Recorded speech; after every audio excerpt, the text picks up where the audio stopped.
نداء الحق صوت قد شجاني وبلغني الحقيقة والأماني، وكان لي السبيل إلى المعالي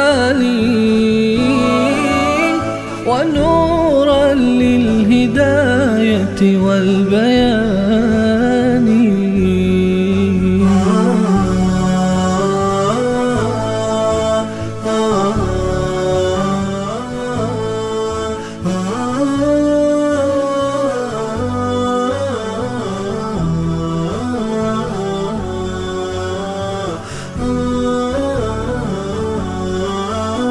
يزيح عن القلوب دجى هواها وينشر في النفوس سنا المعاني، وإن الحق كنز منه تشرى بساتين السعادة والجنان، وليس كمثله ذهب ودر ولا غالي اللآلئ والجمان. نداء الحق صوت قد شجاني وبلغني الحقيقة والأماني، وكان لي السبيل إلى المعالي ونورا للهداية والبيان.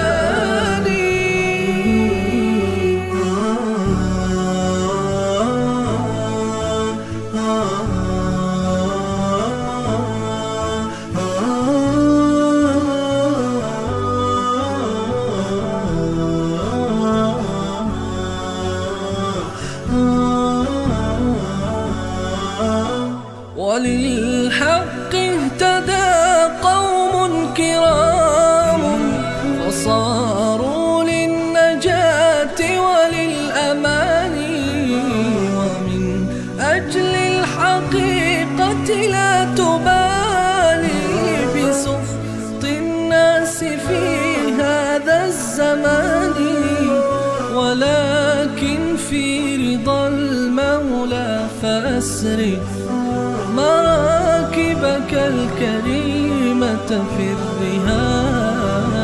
نداء الحق صوت قد شجاني وبلغني الحقيقة والأماني، وكان لي السبيل إلى المعالي ونورا للهداية والبيان.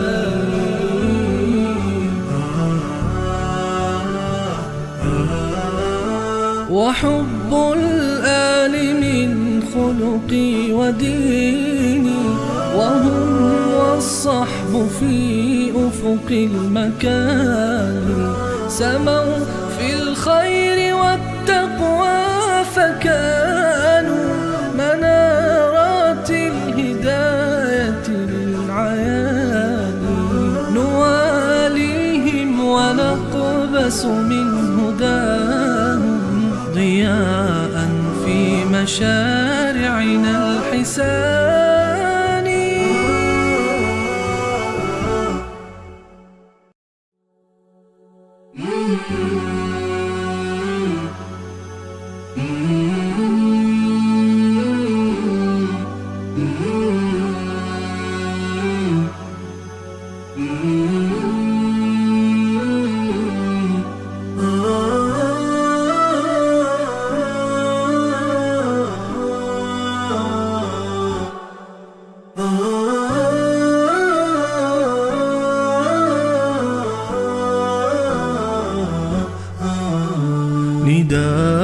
الحق صوت قد شجاني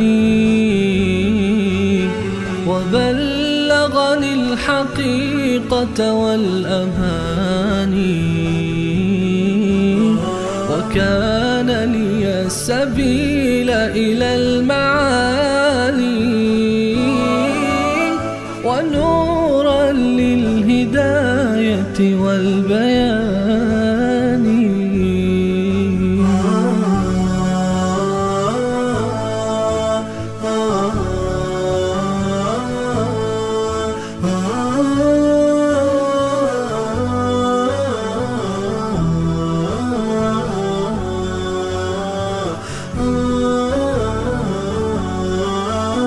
يزيح عن القلوب دجى هواها وينشر في النفوس سنا المعاني، وإن الحق كنز منه تشرى بساتين السعادة والجنان، وليس كمثله ذهب ودر ولا غالي اللآلئ والجمان.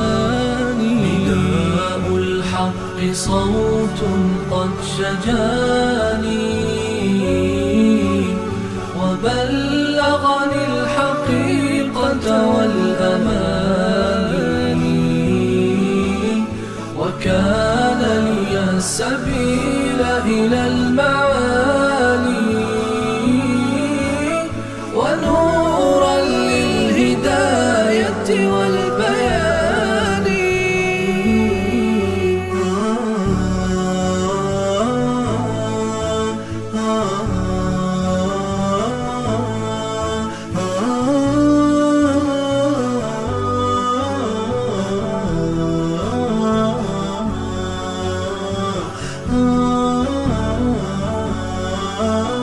وللحق اهتدى قوم كرام فصاروا للنجاة وللأمان، ومن أجل الحقيقة لا تبالي بسخط الناس في هذا الزمان، ولكن في رضا المولى فأسرف مراكبك الكريمة في الرهان. نداء الحق صوت قد شجاني وبلغني الحقيقة والأماني، وكان لي السبيل إلى المعالي ونورا للهداية والبيان.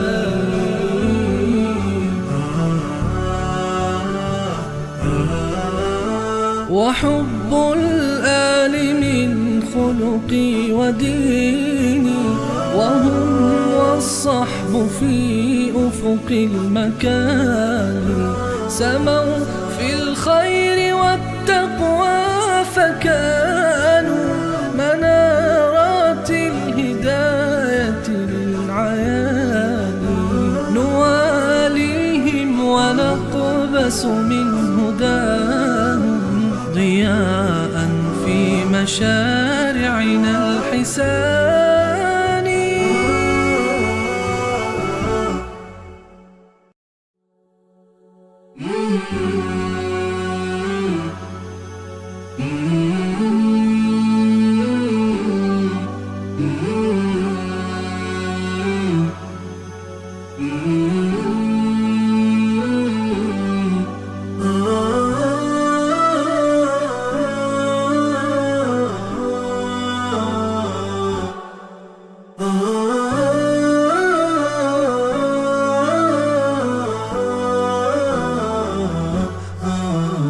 نداء الحق صوت قد شجاني وبلغني الحقيقة والأماني،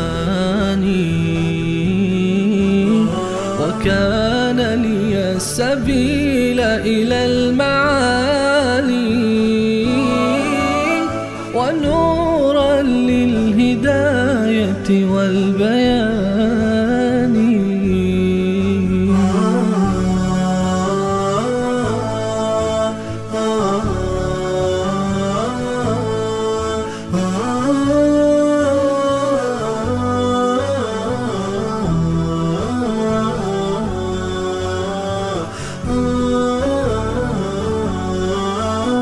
يزيح عن القلوب دجى هواها وينشر في النفوس سنا المعاني. وإن الحق كنز منه تشرى بساتين السعادة والجنان. وليس كمثله ذهب ودر ولا غالي اللآلئ والجمان. نداء الحق صوت قد شجاني وبلغني الحقيقة والأماني. وكان لي السبيل إلى المعالي ونورا للهداية والبيان.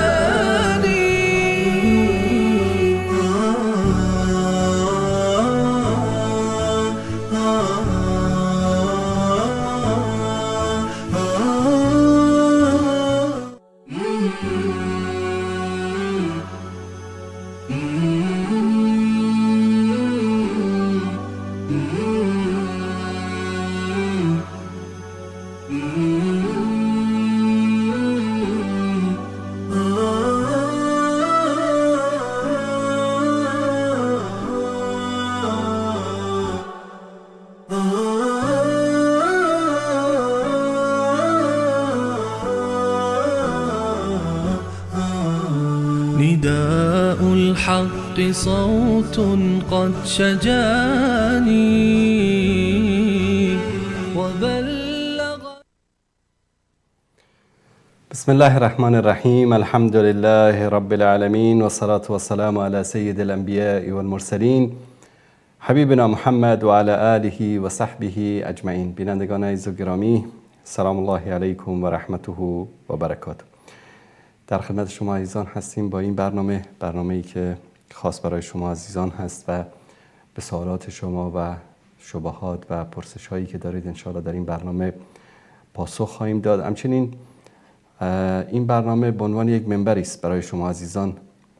اگر دوست داشتید مسئله‌ای رو بیان بکنید، با بینندگان عزیز در میان بگذارید، با آزادی کامل می توانید در این برنامه شرکت بکنید. همانطوری که قول داده بودیم هم در برنامه آن روزه که هم در هفته گذشته، از شروع برنامه تماس‌های شما عزیزان را خواهیم داشت. شماره تلفن برنامه رو عزیزان زیرنویس کردن، هم از طریق واتساپ و هم از طریق تماس مستقیم می توانید در این برنامه زنگ بزنید و همچنین در لابلای برنامه سعی خواهیم کرد که کامنت های شما عزیزان رو هم بخوانیم. اگر سوالی دارید و شبهه‌ای دارید در مورد مسائل مختلفی که در هفته‌های گذشته در موردش صحبت کردیم، انشاءالله در خدمت شما عزیزان و بزرگواران خواهیم بود. اولین تماس رو انشاءالله میگیریم. بیننده عزیز سلام علیکم، بفرمایید. السلام علیکم و رحمت الله و برکاته. علیکم السلام و رحمت الله و برکاته. افراد بزرگوار محترم، شما خوب هستین؟ خیراتی؟ سلامت باشید، زنده باشید. بفرمایید، در خدمت شما هستم. بسیار الحمدلله احساس میکنم با شما صحبت میکنم و یک سوال داشتم. بفرمایید. به میخاطر اسلامی امارات افغانستان خیلی سلف صالح دارم، یعنی انا حدیث قبول میکنم. گفته مردم ها بیا سلفی و ما فعلا در اروپا زندگی میکنم و یک مشکلات هایی که افغانستان در او هفته پیش برادرم در افغانستان آمد اروپا هستم گفت که یک نفر سلفی بود یا ما در مکتب استاد بود بازی را برده بود بندی کرده بود به نام او یک عکس هم برای شیخ رحمه الله متوکل رحمه الله داشت او را بندی کمی مثلا این مسئله باید حل شود ما مسلمان هستیم الحمدلله برادر حنیفی ما برادر ما شافی برادر ما مسلمان باشد با قرآن حدیث عمل کنم ما برادر گفتم میشیم الحمدلله در شما کم باره ما چیزا میفهم استاد محترم باشه چشم در این مورد صحبت میکنم. جزاک الله خیر استاد کریم. زنده باشید، سلامت باشید. تشکر از شما. تشکر از شما. انشالله در مورد قضیه تعصب مذهبی انشالله صحبت خواهیم کرد، گرچه بارها صحبت کردیم. چند تا تماس بگیریم انشالله بعد از اون در این مورد صحبت میکنیم. بیننده گرامی سلام علیکم، بفرمایید. السلام علیکم و رحمت الله. استاد انصاری. علیکم السلام و رحمت الله و برکاته. چی حال داری استاد؟ صحتتون خوب است انشالله؟ سلامت باشید، زنده باشید، بفرمایید. استاد چند سوال داشتم اگر اجازهتون باشه پرسان کنم. بفرمایید. استاد معنی دقیق و تخصصی کلمه طاغوت چی است؟ به خاطر به اساس تعریفی که برادرای سلفی میکنن خصوصا استاد ظاهر دایویا، اگر معنای کلمه طاغوت ای باشه که هر حاکمی که به غیر از حکم الله یک حکم هم که بکنه او طاغوت میشه، به اساس ازیدی که در دنیا هیچ کس هیچ حاکم مسلمان نمیمونه، نه محمد بن سلمان، نه اردوغان، نه تا در افغانستان به خاطر قیامت هستن هیچ حاکم مسلمان نمیمونه. و دیگه به اساس همین نظری که استاد ظاهر دایویا دارن و تمام ملت هایی که از این حاکمان پیروی میکنن ایام کلگی دیگه مشرک میشن. ما اون روز صحبت های استاد ظاهر دایی رو شنیدم که میگه یکی شرک قبور است که به حساب اهل تشیع و اهل تصوف یا که میرن کارهای شرکی میکنن، یکی شرک قصور است. این شرک و قصور این مردم که از حاکمان خود که اطاعت میکنیم تابع همی حکومت ها هستیم، این شرک قصور است یعنی قصرا. درست. دیگه حاکمان اینا دیگه اگر کلمه طاغوت ما به دیگه مختص بدانیم چه رقم میشه استاد؟ درست. در این مورد صحبت میکنم. من یک سوالی از شما میکنم که این موضوع انشالله بیشتر واضح بشه برای همه بینندگان عزیز. شما الان در یک جایی هستید، در یک شهری زندگی میکنید، شاید در اروپا باشه، در آمریکا باشه، هر جایی که است. یک مسئله رو میدانید که حکم الله سبحانه و تعالی است، درست؟ اما قدرت اجرای این حکم را ندارید، درست؟ بله. به طور مثال شما در شهر بن مثلا زندگی میکنید، در اونجا میبینید که یک نفر زنا کرد، یک نفر شراب خورد، یک نفر یک کار زشتی کرد که مخالف با شریعت اسلام است، درست؟ اما شما حکم دین و شریعت رو نمیتوانید بر او اجرا بکنید، درست؟ بله. آیا در این مورد شما طاغوت محسوب میشید؟ یکی خب مسئله شخصی است، که مسئله حاکم است جناب.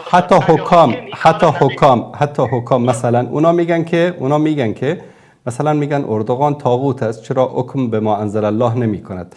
آیا گاهی اوقات اردوغان گفته است که ما یک حکومت مطابق قرآن و سنت و شریعت اسلام ساختیم و همچنین یک حکومتی را قبول داریم؟ او خود نگفتم، مگر فعلا خیلی حکومتی که داره غیر اسلامی هست، حکومتشان سکولر است.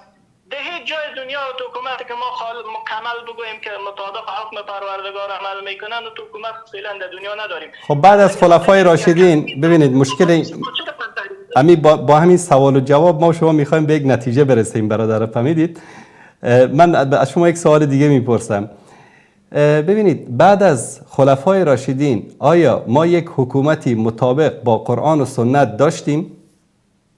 نداشتیم. مطابق قرآن و سنت به منهج نبوت هیچ حکومت نداشتیم. پس بر اساس همین حرفای استاد دایی و همین تکفیریایی که هستن باشه، بنی امیه هم کافرن، بنی عباس هم کافرن، سلجوقیا و خوارزمشاهیا و نمیدونم عثمانیا و همه امت اسلامی بعد از خلفای راشدین تا امروز همه کافرن. اگر مطابق تعریفی که از کلمه طاغوت میکنن استاد، همون تو میشه. ما میخوایم که یک کلمه تفسیر واضح از کلمه طاغوت شود که جواب از یا داده شود که هر کسی که خلاف ولو که حکم بکنه هر کس کافر نمیشه و مردمی هم که در کتازو زندگی میکنن کافر نمیشن استاد. درست، چشم، در این مورد صحبت میکنیم انشالله. الله استاد یک پیشنهاد دوم داشتم، خواهشان اگر قبول کنید. بفرمایید بفرمایید. امکانش باشه که کت استاد ظاهر دایی یا هم فکرایش استاد معروف راسخ یا یک دعوتشان کنین به مناظره، به خاطر اینکه یک مسئله بسیار داغ شده، بسیار تکفیر، بسیار شور خوردن تکفیر کلگی دیگه می قلم بزن اینی کافر هستی کافر هستی کافر هستی دیگه. یک مناظره اگر شده که اگر میگی تو حقیقت هستی بیا ثابت تو حرف ده، اگر من حقیقت هستم تابع قرآن و سنت تو حرف برای قبول کن. بسیار خوب. ببینید برادر عزیز، من با یکی از اینا صحبت کردم، البته ایشان تماس گرفت، گفت من میخوام بیام با تو مناظره بکنم. گفتم موضوع مناظره چی است؟ گفت که ثابت کردن کافر بودن تو. یعنی میخواست با من مناظره بکنه که ثابت بکنه که من کافر هستم. گفتم تو الان قبل از اینکه مناظره واقع شود مرا تکفیر کردی، پس مناظره چی به دردی میخورد؟ این حرفشان از این آدمای خردوریزیشان است استاد. ما میخوایم که آدمای بزرگشان مثل خود ظاهر دایی که در اصل همین جریان از ظاهر دایی باشه یا معروف راسخ باشه، این آدما مناظره کنن که همین مطابق نظر که میگن امیده ثابت بسازن که یا خود تمام امت تبا ساختن که این نظری خود استاد. درست باشه، در این مورد صحبت میکنیم برادر عزیز. در این مورد صحبت. تشکر. زنده باشید. الله خواهش می‌کنم. السلام علیکم و رحمت الله. علیکم السلام و رحمت الله و برکاته. خب دو موضوع رو دوستان مطرح کردن در موردش صحبت بکنیم. یکی در مورد قضیه تعصبات. ببینید برادران عزیز، من بارها در چندین برنامه صحبت کردم در این مورد. رسول الله صلی الله علیه و آله و سلم، اصحاب کرام، تابعین، تبع تابعین تا 3 قرن 300 سال 3 قرن تا 300 سال در جهان اسلام هیچ گونه تعصب مذهبی وجود نداشت. مذاهب بود و 4 مذهب هم نبود. این که میگن امروز 4 مذهب فقط بر حق است، این یک گپ باطل است. هر عالمی، هر دعوتگری که امروز چه در افغانستان چه در هر جای دیگه باشد سر منبر برایت بگه 4 مذهب بر حق است، این انسان یک انسان احمق است. اصلا از اسلام، از فقه اسلامی خبر ندارد. کی گفته که 4 مذهب بر حق است؟ آیا برای برحق بودن 4 مذهب دلیلی از قرآن داری؟ دلیلی از سنت داری؟ دلیلی از اقوال صحابه و تابعین و تبع تابعین داری؟ اصلا برای برحق بودن همین 4 مذهب فقط همین 4 مذهب برحق است. دلیلی از خود امام شافعی، امام ابو حنیفه، امام مالک و امام احمد ابن حنبل داری؟ ندارند. ببینید برادر عزیز، در زمان صحابه مذهب به چی میگن؟ مذهب به راه و روش کسی در فهم فروعات دین میگن مذهب. ما در بین صحابه مثلا چی داشتیم؟ مذهب ابن عباس بود، مذهب ابن مسعود بود، مذهب ابوبکر بود، مذهب علی بود، یعنی اینا نه که برای خودشون یک مذهبی درست کرده باشن گفته باشن که حرف ما بر حق است. نه، هرگز این کار هیچ کدام از صحابه نگفتن. من برای شما یک مثال بزنم. حدیث صحیح است. همین حدیث رو من سعی میکنم که از باحث الحدیثی برای شما بیارم که راحت‌تر سر این حدیث صحبت کنیم.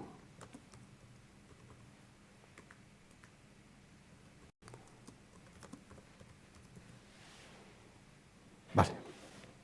حدیث در صحیح مسلم است. دوستان اگر همین قسمت این صفحه رو نشون بدن، این حدیث رو که برای شما بیان میکنم در ضمنی که مسئله تعصب مذهبی رو براتون پاسخ بدم. در اینجا یک شبهه‌ای که شیعه همیشه وارد میکنن که عمر علم نداشت، جاهل بود، به خاطر همین لیاقت خلافت رو نداشت رضی الله تعالی عنه. خب در اونا ما جواب دادیم. در اینجا حضرت علی حکم غسل جنابت رو در سفر نمیدانه. از این حدیث دلیل میگیرن که خب عمر رضی الله تعالی عنه جاهل بود، لیاقت خلافت نداشت. همین حدیث مثل همین در کتاب‌های خودشان هست که حضرت علی حکم مزی را نمیدانست. مقداد را فرستاد پیش رسول الله صلی الله علیه و سلم که از رسول الله صلی الله علیه و سلم بپرسه. پرسید، فهمید. صحابه یعنی علوم اسلام رو حفظ نبودن، بعضیشون اشتباه میکردن، بعضیشون نمیفهمیدن، بعضیشون زیاد میفهمیدن، هر انسان فرق میکنه با انسان دیگری. موقعی که همین حکم بیان شده بوده، سیدنا عمر حتما نبوده، در اونجا مشغول بوده یا فراموش کرده. سلام فراموش کردن گاهی اوقات بعضی مسائل رو. الله سبحانه و تعالی توسط وحی به ایشان اطلاع داده. حدیث رو بیاییم با هم میخوانیم. عمار میگه که حدیث هم در صحیح مسلم است، حدیث صحیح است. یک روزی میگه که در سفر بودیم، یک مردی آمد پیش حضرت عمر فقال انی اجنبت فلم اجد ماء. جنوب شدم، یعنی غسل بر من احتیاج شدم، غسل بر من واجب شد، چیکار بکنم؟ حضرت عمر فرمود لا تصلی. حضرت عمر در جوابش چی گفت؟ گفت که لا تصلی.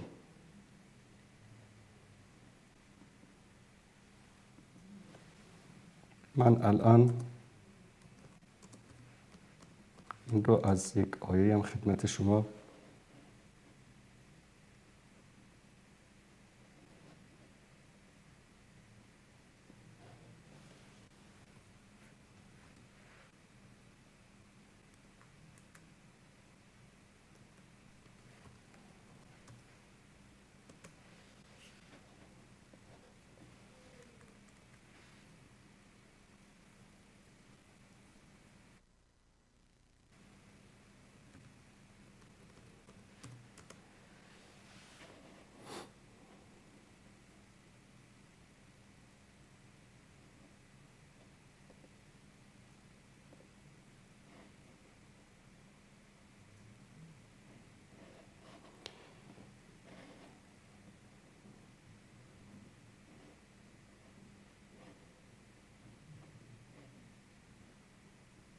بله.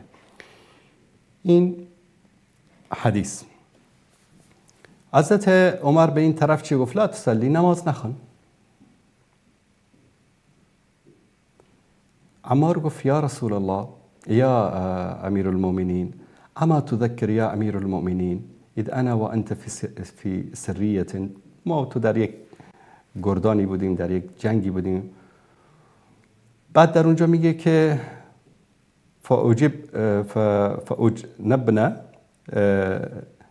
جنوب شدیم، فلم نجد ماء، آب پیدا نکردیم، فاما انت فلم تسلی، تو نماز نخواندی، منتظر بودی تا پیدا کنی، و اما انا فتمعکت فی التراب و صلیت، من چیکار کردم؟ خودم رو در خاک لولاندم، بعد از اون کار کردم، نماز خواندم. فقال النبی صلی الله علیه و سلم انما کان یکفیک ان تضرب بیدک الارض.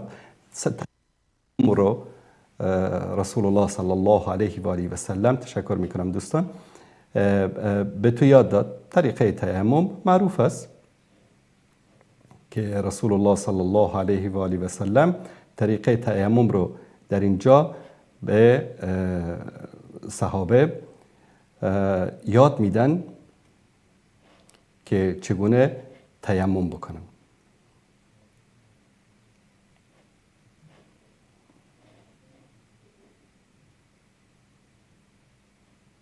بله. به هر صورت پیامبر صلی الله علیه و سلم میگه طریقه تیمم رو یاد داد. بعد از اون حضرت عمر چی میگه اینجا رو دوستان نشون بدن. فقال عمر اتق الله یا عمار. حضرت عمر فراموش کرده بود کلان قضیه رو، فراموش کرد. انسان است، فراموش کرد. اتق، از خدا بترس ای عمار. چی داری میگی تو؟ فقال این شئت لم احدث به، اگر میخوای اصلا در این مورد صحبت نمی کنم. و فی روایت، در روایت دیگه فقال عمر نولیک ما تولیت. در یک روایت دیگه است میگه نولیک ما تولیت، یعنی همون چیزی که تو ادعا میکنی همون چیز رو قبول میکنم. و در روایت دیگری است ان رجلا اتى عمر فقال اني اجلبت فلم اجد ماء و ساق الحديث. مثل سیاق همین حدیث. قال عمار یا امیر المؤمنین ان شئت لما جعل الله علی من حق لا احدث به احدا. به خاطر حقی که تو که برگردن من داری به هیچ کس دیگه در این مورد صحبت نمی کنم. از این حدیث با یک درس بزرگ میگیریم که طرف امیرالمومنین است، عمار یک سرباز عادی در لشکر است. یک مسئله فقهی رو حضرت عمر میاد، کس مرد میاد از حضرت عمر میپرسه. حضرت عمر امام است، خلیفه است، ولی امر است، رهبر دینی و سیاسی و مذهبی و نظامی است. میاد میپرسه حضرت عمر چی میگه؟ میگه نماز نخوان، صبر کن تا پیدا بکنی. عمار میاد در اینجا بلند میشه میگه که نه یا امیرالمومنین تو داری اشتباه میکنی. پیامبر صلی الله علیه و سلم این گونه به ما یاد داده بود که تیمم بکنیم. حضرت امیرالمومنین فراموش کرده. حضرت عمر میگه که اتق خدا بترسه عمار، چی داری میگی تو؟ واقعا همین چیزی بوده؟ اگر که میگه که اگر نمیخوای امیرالمومنین نمیگم، خلاص من حرفمو پس میگیرم. حضرت عمر چی میگه؟ نولیک ما تولیت. نه هم چیزی که تو میگی درست است، مادامی که تو متأکد هستی از حرفت خلاص صحیح است، گپ تو ای عمار صحیح است. چرا در اینجا حضرت عمر نیامد تعصب نشان بده که نه الا بالله من امیرم، من امامم، حرف من باید. حضرت عمر مرتبهش بالاست یا حضرت امام ابو حنیفه یا امام شافعی یا امام مالک یا امام احمد؟ هیچ کس نمیتونه ادعا بکنه که مرتبه امامای چهارگانه مذاهب اهل سنت از مرتبه خلیفه مسلمانان امیر مومنین عمر ابن خطاب رضی الله تعالی عنه بالاتر است. اما ایشون اینجا تعصب نکرد، بر حرف به اصطلاح باطل خودش پافشاری نکرد، گفت نه حرف حق است، حق رو باید قبول کرد. این انسان صادق، انسان حق‌گرا این است که حرف حق رو قبول کنه. و از همه امامان مذاهب اهل سنت ما روایت داریم که هر حدیثی که به پایه صحت رسید مذهب ماست. هیچ کدام از امامان اهل سنت تعصب مذهبی نداشتن. تعصب مذهبی، کسی که تعصب داره، تعصب بر باطل. ما تعصب فقط به قرآن داریم، تعصب به سنت صحیح داریم، تعصب به الله و رسول داریم. دیگه تعصب به این مسائل فروعات و نظرات فقهی به این تعصب نداریم. هر نظریه فقهی در فروعات دین که به قرآن و سنت نزدیکتر باشه یا دلیل قوی از قرآن و سنت داشته باشه اون رو قبول میکنیم. به همین دلیل ما نباید تعصب داشته باشیم بگیم که نه مذهب ما بر حق است، راه و روش ما بر حق است، بقیه همه بر باطل هستند. برخوردی که امروز با اهل حدیث یا با کسایی که ادعا میکنن سلفی هستند با اینها در افغانستان از طرف طالبان و از طرف امارات اسرائیل میشه، این یک عمل غلط و زشت و مخالف قرآن و سنت است. تو حق نداری که کسی که با تو هم نظر نیست، هم فکر نیست، ولو این که یهودی باشه، نصرانی باشه، ولو این که کافر باشه، در سایه حکومت تو حق داره زندگی بکنه. من بارها گفتم ما در اسلام در مجتمع اسلامی یک گروه بزرگی رو به نام اهل ذمه داریم. اهل ذمه حقوق دارن. نمیتوانی اونها رو بزنی، نمیتوانی آنها رو بکشی، نمیتوانی با آنها ظلم بکنی، نمیتوانی بر آنها ستم بکنی. کافرم بابا، کافر بس خدا اعتقاد داره، مسیحی است، یهودی است، به اون خرافات و خزعبلات یهود اعتقاد داره، اصلا ملحد است، اصلا آتش پرست است، مشرک است، لکن در کشور اسلامی داره زندگی میکنه، ولایت همین حکومت رو قبول کرده، شهروند همین کشور است. حکومت اسلامی حق نداره اونها رو بزنه، بکشه، از خانهشون بیرون بکنه، بهشون ظلم و ستم بکنه. این در مورد کفار است. تو چطور در مقابل کسی که با تو اختلافات در فروعات داره، با تو اختلاف نظر در بعضی از مسائل دینی داره، فهمش از دین با فهم تو از دین فرق میکنه، خدای یکیست، پیغمبر یکیست، قرآن یکیست، سنت یکیست. یک حنفی امروز میتواند از ملاها یا از غیر ملاها همون حنفی متعصب بگوی که من صحیح بخاری رو قبول ندارم. مرد است یک ملای حنفی بیاد سر منبر برای بگه یا ایها الناس من صحیح بخاری رو قبول ندارم؟ جرأتش رو نداره که بلند شه سر منبر بگه من صحیح بخاری رو قبول ندارم. همین سلفی که تو امروز به نام سلفی رو از مسجد بیرون میکنی، اجازه نماز خواندن نمیدی، اذیتش میکنی، زندانش میکنی، همین سلفی اگر رفع الیدین میکنه حدیث صحیح در بخاری است. اگر آمین به جهر میگه حدیث صحیح در بخاری است. اگر از توحید صحبت میکنه بابا جان اصل دین توحید است، لا اله الا الله اصل توحید است، اصل دین است. اگر از شرک صحبت میکنه آیات قرآن کریم صدها آیت در مورد دوری از شرک است. بیا با هم دیگه بشینید صحبت بکنید. در جامعه‌ای که فکر رو با زندان کردن، با شکنجه کردن، با عذاب دادن باش مبارزه کنن، این فکر تبدیل به چی می شود؟ تبدیل به تروریسم می شود. گرچه این تروریسم کلمه‌ای است که غرب از او سوء استفاده می کند، اما تروریسم واقعا وجود دارد. تروریسم یهودی داریم، تروریسم مسیحی داریم، تروریسم کمونیستی داریم، تروریسم ملحدا داریم، تروریسم صوفیا داریم، تروریسم اسلامی هم داریم. تروریسم اسلامی آن تروریسمی است که فکر اسلامی داشت، یک فکر و عقیده و برداشتی از قرآن و سنت داشت، بر حق بود یا ناحق بود، تو آمدی او رو زندان کردی. در زندان تو جسمش رو زندان کردی، فکرش رو زندانی نکردی. فکرش در زندان تبدیل به تروریسم شد. همین تکفیریا، همین داعشیا، تکفیریایی که هستن، اینها چرا تکفیری شدن؟ اصل فکر تکفیر از کجا پیدا شد؟ یک سابقه تاریخی داره، این که در تاریخ نیست نمیشه اینو انکار کرد که در تاریخ بود، لکن در زمان معاصر ما فکر تکفیری از کجا پیدا شد؟ اصل منشأ فکر تکفیری از زندانهای مصر است. همین اخوانی ها رو بردن در اونجا زندانی کردن، زنش آوردن جلوش لخت کردن، بهش تجاوز کردن. این طرفی که با فکر اصلاح فرد و اصلاح جامعه و اصلاح خانواده و اصلاح امت با فکر مسالمت آمیز داشت دعوت میکرد، بردنش زندان. در زندان گفت خب این که زن من رو جلوی من لخت کرد و بهش تجاوز کرد، اینم کافر است. افسری که این رو امر کردم کافر است، قماندانش هم کافر است، فرماندهش یعنی کافر است، وزیر کشور و یا وزیر داخلی که اینها رو گماشته اینم کافر است، رئیس جمهوری که در زیر فرمان او این وزیر داخلی یا وزیر کشور کار میکنه او هم کافر است، ملتی که به این رئیس جمهور رأی دادن اونا هم کافر هستن.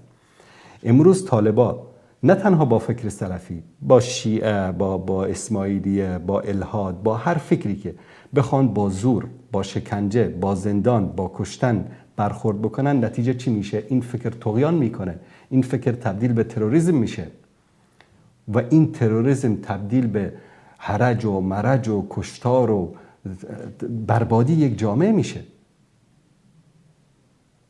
امروز طرف رو فقط به خاطر اینکه رفع الیدین کرده، آمین به جهر گفته، یا شاگرد مولوی متوکل است، یا شاگرد فلان، یا متخرج از فلان مدرسه یا فاکولته سلفی است، تو میبری زندان میکنی. در زندان چی میکنی اون رو؟ یعنی به دست خودت او رو میسپاری به دست داعش. از زندان که خارج شد مستقیم میره پیش داعش. جمهوریت همین اشتباه رو کرد. جمهوریت یکی از اسباب سرنگونیش و قوت گرفتن طالبان همین جنایاتشان بود. قطعه 01 امنیت ملی سبب بدبختی افغانستان و نابودی و سقوط جمهوریت همینا شدن. چیکار میکردن؟ من یعنی از دوستان خودم، دوست رفیق خودم که در مدینه منوره سالها با هم همسایه بودیم، جوانی بود، روزی که جمهوریت آمد افغانستان مثلا آرام شد، گفت که من میخوام برم در افغانستان یک کارهای تعلیمی بکنم، مکتبی مدرسه‌ای درست بکنم. رفت ازدواج کرد با همسرش، هر دوتاشون یک مدرسه دخترانه یک مدرسه پسرانه در بدخشان درست کردن. خلاصه در اونجا شاگردان رو تربیت میکردن، به اونا تعلیم و تعلم یاد میدادن. به هر صورت یک شب ساعت 1:30 شب بنابر راپوری یک انسان مغرض، یک دشمن، یک حسود آمدن ساعت 1:30 شب ریختن به خانهش، همسرشو پیش روش بیعزت کردن، خودش هم دست و پا و چشمشو بستن، داخل هلیکوپتر انداختن، بردن کابل. در بگرام چه به سر این آوردن خدا میدانه. بعد از 6 ماه یا 7 ماه ثابت شد که راپور دروغ بوده، اینو آزاد کردن. میدانید این جوان خانه بر نگشت، مستقیما رفت پیش طالبان تا وقتی که حدود 3 سال بعد در یک حمله هوایی آمریکایی در اونجا شهید شد. این شخص، این جوان رو کی تبدیل کرد به یک جنگجوی طالب؟ امنیت ملی جمهوری اسلامی افغانستان به اصطلاح. شکنجه میکردن، میزدن، اذیت میکردن. طرف گفت که والله راست میگفتن مردم که اینا مسلمان نیستن. من آمدم که در اینجا به ملت خودم خدمت بکنم، این بلا رو سر من آوردن. و چی بی‌عزتیایی که در حقش کرده بودن و در حق خانواده‌اش کرده بودن که دیگه از زندان آزاد شد، حتی تا بدخشان پیش خانواده‌اش هم نرفت، مستقیما رفت پیش طالبان. اصلا تروریست که اونا ادعا میکنن تروریسم خودشان تربیت کردن. رفتارشان، برخوردشان بر علیه ملت سبب شد که ملت بر علیه اونها چیکار بکنه؟ جبهه بگیره. پس امروز طالبان هم اگر میخواهند که ریشه تکفیر و داعش رو در افغانستان بخشکانند، باید این دید متعصبانه تنگ نظری مدرسه‌ای اکوره خطکی رو باز کنند. این دید تنگ مدرسه های حقانیه رو باز کنند. این دید تنگ مذهب حنفی رو باز کنند. ما نمیگیم شما بر اساس مذهب حنفی احکام فقهی مملکت رو اجرا نکنید. باید در هر مملکت باید یک فقه حاکم باشه. در عربستان سعودی الان فقه حاکم فقه حنبلی است. مثلا در مصر شافعی است. در پاکستان حنفی است. شما فقه حنفی رو حاکم بکنید، اما تعصب نداشته باشید. با مردم با تندی، با وحشت، با بربریت برخورد نکنید. این جوانی رو که به خاطر آمین به جهر رو دستشو بالای سینه‌اش بستن یا به خاطر رفع الیدین در تکبیر تو اینو میبری زندان میکنی، اذیت میکنی، از زندان آزاد شد مستقیم میره پیش داعش. یقین داشته باش که میره. اگرم نرود، نسبت به شما کینه‌ای در دل خودش پیدا میکنه که هر موقعی فرصت پیدا کرد زهرشو خالی میکنه سرتون. یک انسان ناراض در یک جامعه یک روزی میتونه سبب سقوط یک حکومت بشه. پس نکنید این کار رو. از برای خدا با تعصب برخورد نکنید با ملت، حتی ولو که کافر باشد. خدا کنه که این نصیحت رو گوش بکنن. من زیاد در مورد مسائل فقهیش نمیخوام صحبت بکنم و چون بارها صحبت کردیم در این مورد و کلیپ ها و برنامه های متعددی داشتیم در مورد تعصب. امیدوار هستیم که گوش کنن این حرف رو. دوست عزیز ما در مورد تعریف طاغوت، ببینید در دین مبین اسلام طاغوت مترادف با کفر است. طاغوت مترادف با کفر است. یعنی ما دو جبهه داریم در اسلام، جبهه ایمان و جبهه کفر. جبهه ایمان تمثیل میشه به مؤمنین، جبهه کفر تمثیل میشه به چی؟ به طواغیت. الله سبحانه و تعالی در ادامه آیه معروف آیت الکرسی میفرماید که فمن یکفر بالطاغوت و یؤمن بالله فقد استمسک بالعروة الوثقی. کسی که کفر به طاغوت ورزید، یعنی لا اله، این آیه تفسیر لا اله الا الله است. لا اله یعنی هیچ معبودی بر حق نیست که شایسته عبادت باشد. لا اله یعنی هیچ معبودی که بر حق باشد و شایسته عبادت نیست الا الله. این ایمان است، توحید است. اول باید کفر به طاغوت داشته باشی، بعد باید به الله سبحانه و تعالی اعتقاد داشته باشی. تا انسانی به طواغیت به چیزهایی گفته میشه که هر چیزی که غیر از الله سبحانه و تعالی عبادت شود به او میگن طاغوت. هر چیزی که غیر از الله سبحانه و تعالی عبادت شود به او میگن طاغوت. و کلمه توحید وقتی یک انسانی وارد اسلام میشود، اول به هر چه طواغیتی که هست، لات و منات و عزا و بت‌ها و یهودیت و مسیحیت تحریف شده و همه این معبودهای باطلی که به غیر از الله سبحانه و تعالی من دون الله پرستش میشن، همه اینها طواغیت گفته میشوند. همه اینا رو بهش کفر میورزد. لا اله، همه اینها رو من زیر پا کردم، قبول ندارم. الا الله، مگر الله یکتا، واحد الاحد، الفرد الصمد، الذي لم یلد ولم یولد ولم یکن له کفوا احد. این است ایمان و طاغوت. تعریف قرآن از طاغوت این است: هر چیزی که غیر از الله سبحانه و تعالی چیکار شود؟ پذیرفته شود، عبادت شود، طاغوت است. بعد از اون مییم سر احکام طاغوتی. یکی شکل خود طاغوت است که من دون الله پرستیده میشه، یکی احکام طاغوت است. ارحم و نعی که در مقابل فرامین الله سبحانه و تعالی قرار بگیرد. مثلا الله متعال یک چیز رو حرام کرده، یک رئیس جمهوری، یک حاکمی، یک به اصطلاح رهبری یا هر کسی که باشد، این حرام الله سبحانه و تعالی رو بیاید چیکار بکند؟ حلال بکند. این حکم طاغوتی است. در حدیث صحیح عدی ابن حاتم وقتی که آیه نازل شد که اتخذوا احبارهم و رهبانهم اربابا من دون الله، اعتراض نه، یعنی استفسار کرد. گفت یا رسول الله، در این آیه میگه که مسیحی‌ها کشیش‌های خودشان رو و ملاهای خودشان رو به اصطلاح خدایانی غیر از خدا انتخاب کردن. گفت ما همچین کاری نمی کردیم.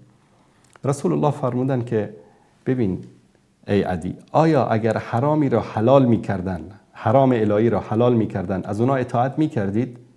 گفتن که بله. گفتن که اگر یک چیزی که به اصطلاح حلال بود او را حرام می کردن، حلال الهی را حرام و حرام الهی را حلال می کردن، از اونا مطابقت می کردید؟ گفتن که بله این کارو می کردیم. گفتن طاغوت همین است. این از طاغوت، این از پرستش من دون الله. پس یک سری طواغیت داریم که من دون الله حکم میکنن، یک سری احکام داریم که احکام طاغوتی بهش گفته میشوند. و به طور مثال امروز حجاب فرض الهی است. یک حاکمی بیاید بگوید که حجاب ممنوع است در یک جامعه، بدون شک این طاغوت است، بدون ادنی شک این طاغوت است، چون حکم الهی رو گفته که این رو من باطل میدانم، قبول نمی کنم. هر کس که حکم الله سبحانه و تعالی رو، حکم الله متعال رو رد بکنه، قبول نکنه و حکم خودش رو بر حکم الله سبحانه و تعالی برتر بداند، این طاغوت است. حتی در پارلمان ها ما مثلا میگیم که دموکراسی یک حکم طاغوتی است. یک حکم طاغوتی است. چرا؟ دلیلش چیست؟ الان شراب حرام است. انما الخمر والمیسر والانصاب والازلام رجس من عمل الشیطان. آیه صریح قرآن است. در یک پارلمان اعضای پارلمان جمع بشن در مورد حکم شراب رأیگیری بکنن. پارلمان 500 نفر اعضا داره، رأیگیری در رأی بگذارن که آیا شراب رو در جامعه حلال بکنیم یا حرام بکنیم. در این رأیگیری در این پارلمان اکثریت یعنی 499% رأی بدن که شراب باید در جامعه ممنوع شود. درست؟ همین کاری رو که این پارلمان انجام داد، این کار یک کار طاغوتی است، یک عمل طاغوتی است. چرا؟ چون حکم الهی رو نباید تو در معرض رأیگیری انسانها قرار بدهی.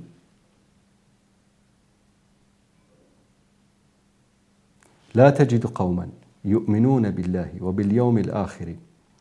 تو قومی را پیدا نمی کنی که ایمان داشته باشند به الله و به روز آخرت، مؤمن باشند.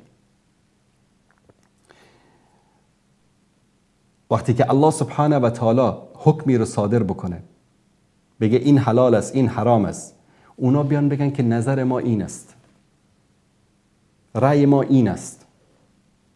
همچین مسلمانی اصلا وجود ندارد. کسی که این کارو بکند، این عمل یک عمل اسلامی و مسلمانی نیست. الان یک نکته باریک در اینجا هست که الان در یک جامعه‌ای که اصلا جامعه اسلامی نیست، در یک جامعه‌ای که اصلا جامعه اسلامی نیست، مسلمان ها سالها زحمت کشیدن، ملت رو آماده کردن، ملت رو نصیحت کردن، دعوت کردن، به حدی رسید که الان مسلمان در اون جامعه، در جامعه‌ای که حق نداشت نماز بخواند، حق نداشت حجاب بکند، حق نداشت که امور دینش رو با آزادی انجام بده، در اون جامعه یک حقی پیدا کرده که بعضی از شعائر دینی خودش رو با آزادی انجام بده. در این جامعه مسلمان ها با سعی و تلاش و شرکت در تجمعات و در احزاب سلطه‌ای پیدا کردن، در پارلمان، در یک جای دیگری، و از طریق این پارلمان و از طریق این نظام‌هایی که نظام‌های مدنی است، خود این مسلمان ها میدانن، مردم مؤمن و مسلمان اون کشور هم میدانن، از طریق این پارلمان ها، از طریق این نظامی که وجود دارد، میخوان قدم به قدم اسلام را حاکم بکنن، قوانین اسلام را حاکم بکنن. آیا ما بیایم بگیم که اینا همه طاغوتن، کافرن؟ مشکل اینجاست. مشکل استاد دایی و استاد راسخ و امثال اینا تکفیری ها این است که از دم همه رو میزنن. برای اینا فرق نمیکنه که نتانیاهو باشه، بایدن باشه، ترامپ باشه، یک جامعه‌ای که مثلا 100 سال 80 سال در زیر حکم لیبرال و سیکولار بوده اونجا باشه، یا امارت اسلامی باشه، کوچکترین کاری که به مزاج اونا، به برداشت اونا از طاغوت و از توحید جور نیامد، همه رو از دم میگن کلش کافر است. فرق بین نتانیاهو و بین این بیچارهایی که مثلا زحمت کشیدن که خواستن یک جامعه‌ای رو اصلاح بکنن نیست، همه کافر هستن. مشکلشان در اینجاست. اصل طاغوت کسی است که من دون الله پرستش بشه. اینها از هر کسی که خوششان نیامد به او فقط حاضر آماده یک تاپه بهش میزنن طاغوت. و اینکه چرا ما با آنها بحث نمی کنیم، چرا با آنها رو به مناظره دعوت می کنیم؟ به خاطر استاد دایی که یعنی الله متعال هدایتش بده، الله متعال یعنی امیدوار هستیم که در آخر عمر الله سبحانه و تعالی ایشان رو سبب گمراهی جوانها و امت اسلامی نگردانه. امیدوار هستیم که بیان با منطق، با دلیل، به جای تشدد و افراط و تندروی، با منطق و با دلیل بیان مردم رو به سوی اسلام صحیح، اسلامی مطابق قرآن و سنت، بدون افراط و بدون تفرید مردم رو دعوت بکنن. و بعضی دیگرانی که هستن متأ بدزبانن. یعنی ما دیدیم بین ابو محمد مدنی و بین استاد راسخ یک مشکلی پیدا شد، بعد از اون چه فحش‌ها و چه تهمت‌هایی که علیه هم دیگه نثار نکردن. این نمونه از اخلاقشون بود که ما دوست نداریم که با همچین آدمایی بشینیم سر این مسائل بحث بکنیم. تعداد زیادی از علمای اسلام، امام نووی، امام لیث، ابو عبیده کسایی و غیره، در اهل لغت میگن طاغوت کل ما عبد من دون الله تعالی، هر چیزی که من دون الله، به غیر از الله سبحانه و تعالی پرستش شود، این طاغوت است. خب دوستان عزیز، برمیگردیم به تماس‌های شما عزیزان. آقای سمیع بفرمایید. سلام استاد محترم، روز بخیر. سلامت باشید. استاد محترم، اصل از افغانستان هستم، از ولایت قوم، ولی فعلا ترکیه محصل هستم، تحصیل میکنم اینجا. بفرمایید. از شما میخواستم 2 سوال بپرسم.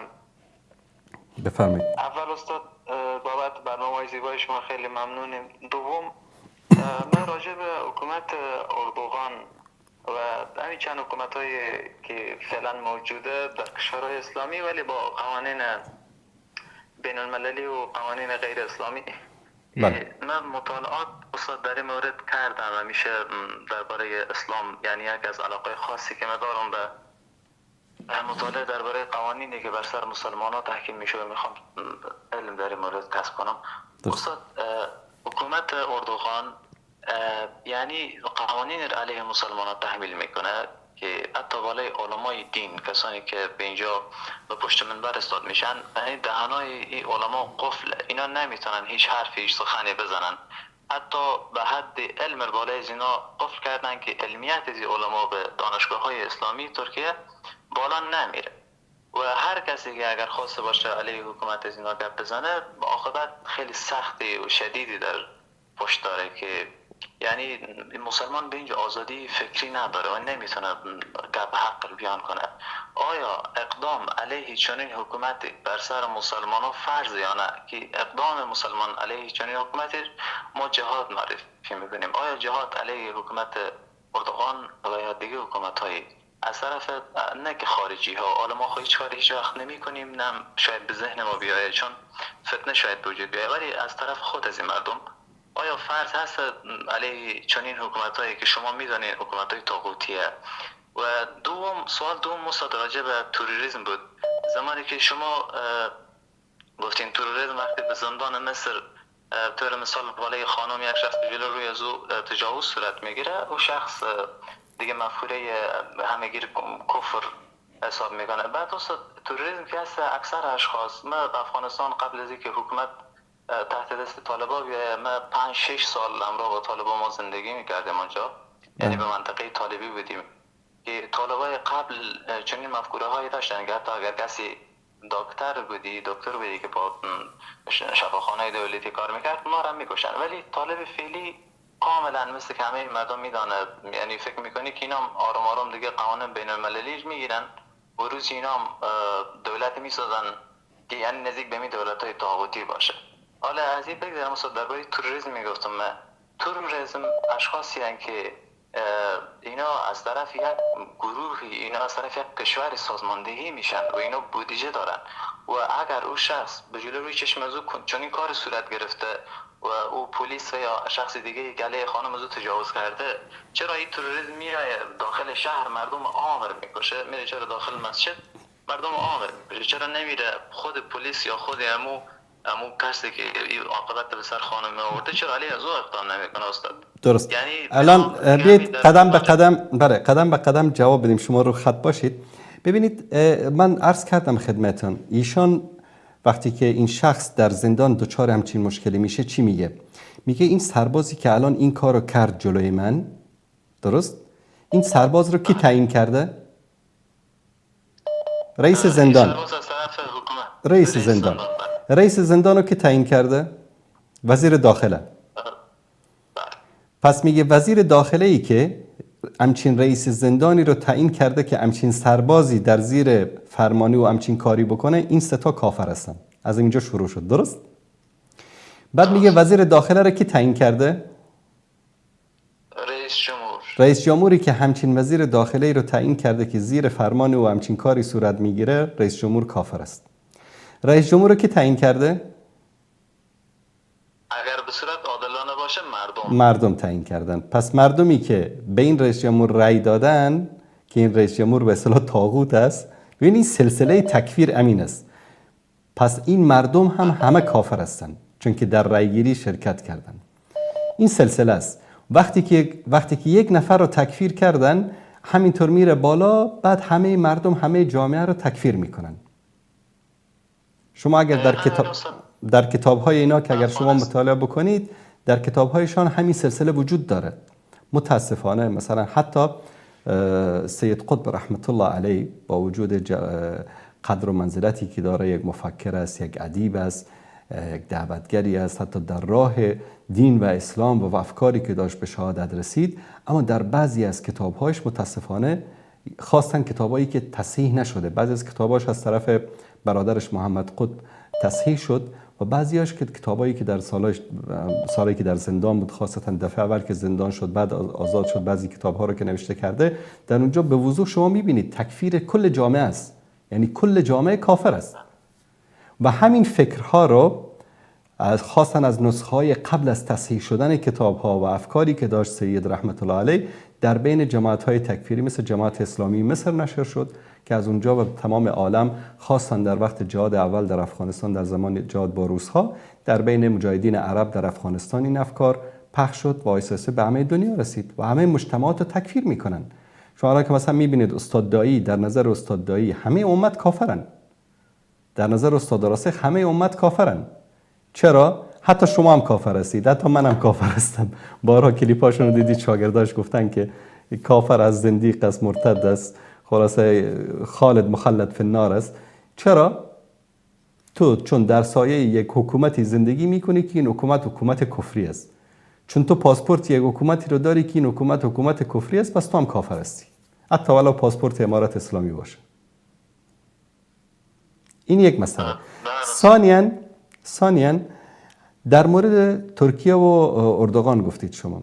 این که مثلا در جامعه ترکیه علمای ترکیه حق صحبت کردن ندارن، حق اظهار رأی ندارن، حق دفاع از دین و شاعر دین رو ندارن، فکر میکنم این حرف شما دقیق نیست. یعنی شما خیلی از علمای ترکیه هستن، مثل شیخ نورالدین یلدز مثلا، یکی از علمای معروف ترکیه است. شما اگر نورالدین یلدز بنویسید در یوتیوب، سخنرانیاش، درساش آزادانه همه مسائل رو بیان میکنه و مثل ایشان تعداد زیادی از علما هستن که انتقاد شدید بالای قوانین، بالای دستور. حتی اگر شما به یادتان باشه در سال 2021 بود که خود وزیر شؤون اسلامی دیانت به اصطلاح در مورد زنا یک توییتی نوشت، حکم دین رو در مورد زنا نوشت که چه یک علمشنگی به پا کردن در ترکیه، بر علیهش چقدر برنامه ها زدن در تلویزیون ها. اما سوال اینجاست برادر عزیز که الان یک عده انسان جوان احساساتی و احمق بلند شه بگه که آقا این حکومت کفری است، بیایید بر علیه اینا جهاد بکنید. درست؟ خب اینا بلند شدن بر علیه این حکومت، بر اساس این فهمشون اعلان جهاد کردن.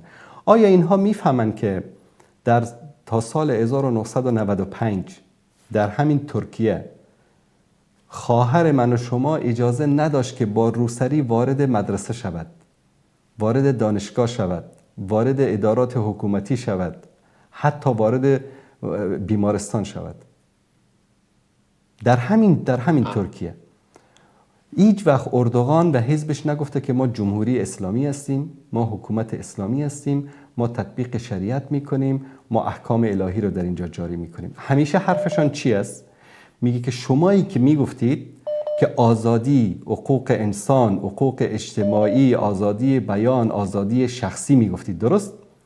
این آزادی شخصی و این آزادی بیان و این آزادی رأی هم مسلمان باید داشته باشد، هم غیر مسلمان داشته باشد. قبل از سال 1995 یعنی یک غیر دیندار اجازه داشت که با شورت و کرست بیرون بیاد، اما یک دختر مسلمان حق نداشت که روسری بپوشه. اردوغان آمد یا حزبش آمد چی گفت؟ به آزادی است.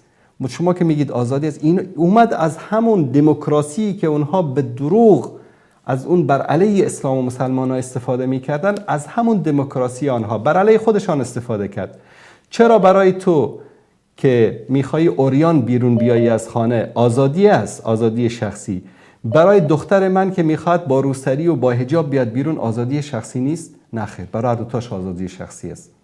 ببین وقتی دین به این شکل برای مردم در یک جامعه‌ای که 100 سال به جبر و به زور دینشان، عقیدهشان، همه چیزشان تغییر کرده، حتی زبانشان، حتی رسم الخطشان، همه چیزشان تغییر کرده، به این شکل این جامعه رو بیا قدم به قدم اصلاح بکنه بهتر است یا نه بیایید شما یک آشوبی به پا بکنید و سرنوشت دیدیم که مثلا اینایی که رفتن در عراق و در سوریه و در اینجا که ما دولت اسلامی درست میکنیم عاقبتشان چی شد؟ به نظر شما کدامش بهتر است؟ گزینه اول بهتر است. ما هم همینو میگیم. یعنی ما امروز مثلا شما ببینید فرق بین فتحی که در سوریه انجام شد و بین فتحی که در 2021 در افغانستان انجام شد. یکی از بزرگترین به اصطلاح فروقاتی که بینش است استقبال مردم سوریه از مجاهدین تا امروز. امیدوار هستیم که تا آینده همینطور به این شکل ادامه پیدا بکنه. چرا؟ چون هیچ چیزی رو نخواستند به جامعه به زور بقبولانن. وقتی که دین با کمالش، با جمالش به شکل صحیح برای یک جامعه بیان بشه، مگر یک انسان بی عقل باشه، بی شعور باشه که اون رو قبول نکنه. زنده باشید برادر عزیز. استاد، به عنوان آخر میتونم یک سوال کوتاهی بپرسم؟ بفرمایید.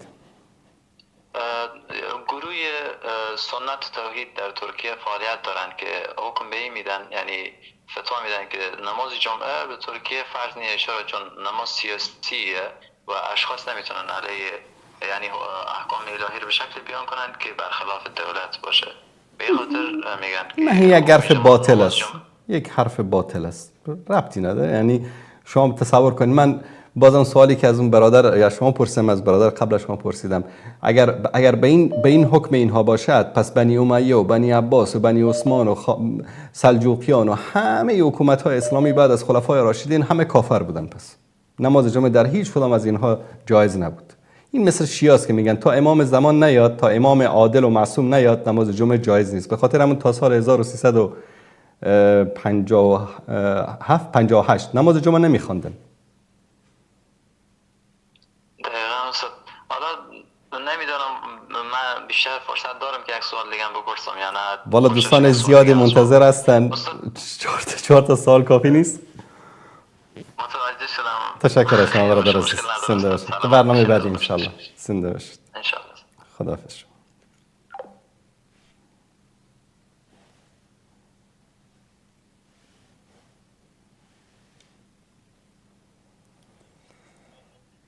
برادر عزیز سلام علیکم، بفرمایید. السلام علیکم و رحمت الله و برکاته. علیکم السلام و رحمت الله و برکاته. استاد عزیز ان شاء الله جور صحتمند باشید. سلام. حفظ پروردگار باشید. من چند روز پیش تماس گرفتم، یک دو سوال کردم اصلا، باز یکیش جواب دادید، دومش فراموشتان شد. بفرمایید. دالمان نمازهای جمعه را مسجدهای ترکیه آزاد هستن. بله. دیگه بعض وقت خود امامایشون یا مولویایشون نمی باشه، باز بچه‌های خرد استاد میشن سن 18 20 22 23 24 هم خطبه میگن و هم نماز میتن و در بین خطبه که میگن بعضی چیزا از یادشون میره، غلط میشن یا بیخی قرتش میکنن، هیچ تو آدم واضح میفهمه که چی میکنن، اشتباه میکنن. درست. و آیا پیش از اینها نماز خواندن جایز است؟ امام، بله امام، یادم آمد این سوال شما پرسیده بودید، من فراموش کردم. امام ولو اینکه کودک نابالغ هم باشه نماز خواندن پشت او جایز است، مادامی که حافظ قرآن باشه یا حداقل سوره‌ای رو که میخوانه و از همه مهمتر سوره حمد رو صحیح و درست تلاوت بکنه. اما اینکه در خطبه اشتباه میکنه، در خطبه چیز میکنه، این در نماز جمعه شما تأثیری نداره. ببینید یک مشکلی که در جوامع وجود داره این است که خود رو مقید به یک سری نصوص میکنن در خطبه. مثلا حتما باید اوایل سوره نساء رو مثلا در خطبه باید بخونن. اصلا خطبه نماز جمعه چی است؟ خطبه نماز جمعه بیان مشکلات، حل مشکلات شرعی مردم، بیان مسائل توحید، شرک، مسائل فقهی، مشکلات جامعه. یعنی این یک تجمع هر هفته مسلمان ها و خطبه‌ای که قبل از نماز خوانده میشه. این خطبه در اصل برای چی است؟ برای بیان مشکلات توحید، مشکلات اعتقادی، مشکلات اجتماعی، مشکلات اخلاقی که در جامعه است. چون مردم در یک جا جمع میشن، امام میاد این مشکلات رو بیان میکنه، ولو اینکه به هر زبانی باشه. بعد بعضی جوامع خواستن در بین بعضی از امامان احناف این معمول شده که حتما این خطبه باید چی بشه؟ به زبان عربی گفته بشه. یک چیزایی رو به عربی می نویسن، خودشان هم نمیدانن که چه میخوانن، اشتباه میخوانن. این مهم نیست که به چه زبان باشه. مردم اصل این است که خطبه وعظ و نصیحت برای مردم است. مردم اگر انگلیسی میفهمن خطبه باید به انگلیسی باشه. مردم اگر فرانسوی میفهمن باید به فرانسوی باشه. فارسی میفهمن باید به فارسی باشه. درست است یک سری آیات، یک سری احادیث باید بیان بشه و اگر آیاتی از قرآن کریم در خطبه خوانده بشه فبها، چه کار خوبی است. میدانید خطبه های رسول الله صلی الله علیه و سلم اکثرا چی بود؟ آیات قرآنی بود. آیات قرآن مثلا 5-6 آیه رو در یک خطبه میخواندن، در خطبه دوم 2-3 آیه رو میخواندن و سلام. همین بود. بسیار خوب. زنده باشید برادر عزیز. اگر اجازه تان باشه بیادبی نشه، فقط یک سوال دیگر تو بفرمایید. و این است که فکر کنید که ما از یک شهر آلمان در دیگر شهرش میرم، تقریبا یک 200 کیلومتر دورتر هستم. در اونجا که وقتی که میرسم آیا من میتونم که دو وقت نماز، مثلا در ظهر میرسم نماز ظهر در رکعت فرض و نماز عصر در رکعت فرض میتونم یک جای بخوانم یا میتونم یک جای نخوانم و این درباره از یک صحبت کنین. اصل سنتی است که شما وقتی که از شهرتان خارج شدید، قصد سفر کردید، وقت نماز ظهر داخل شد، ظهر و عصر رو با هم میتونید جمع بخوانید، هیچ مشکلی نیست.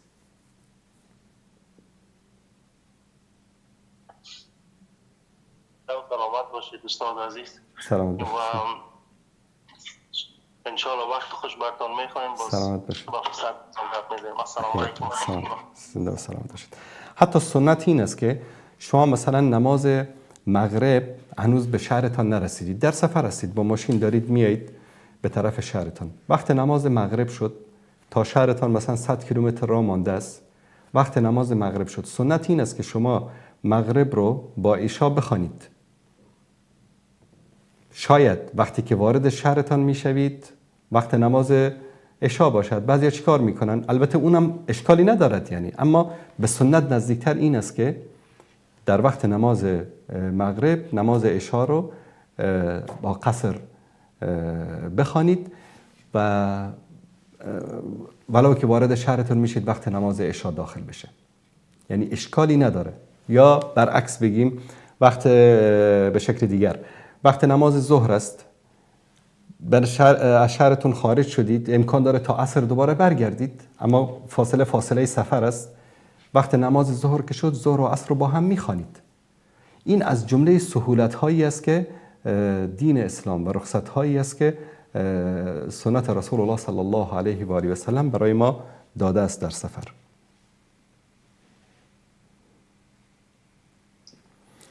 بله سلام علیکم، بفرمایید.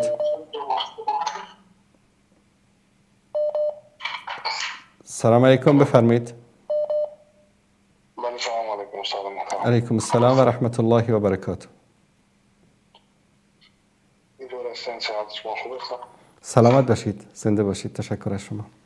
یکو ماشاءالله بردنین برنامه از شما و تلفن شدن بسیار سلامت باشید. خوب شد که همراه شما هم صحبت هستم. یک سوال داشتم از شما استاد محترم. در ضمن میشه که در مورد این یک برنامه هم داشته باشین، ملت ایران را کی اهل تشیع نمود؟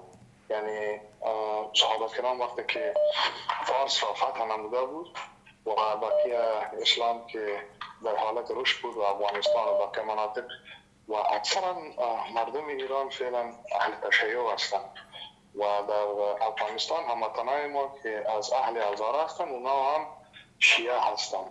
همیشه که در مورد این معلومات کلی اگر نمیشه یک برنامه رو بگیریم که بیشتر ما آگاه شدیم که در ایرانی ها را کی اکثرا اهل تشیع ساختن. این یک سوال بودش به شما. بسیار خوب، باشه در این مورد صحبت میکنم. روز خوش باشید.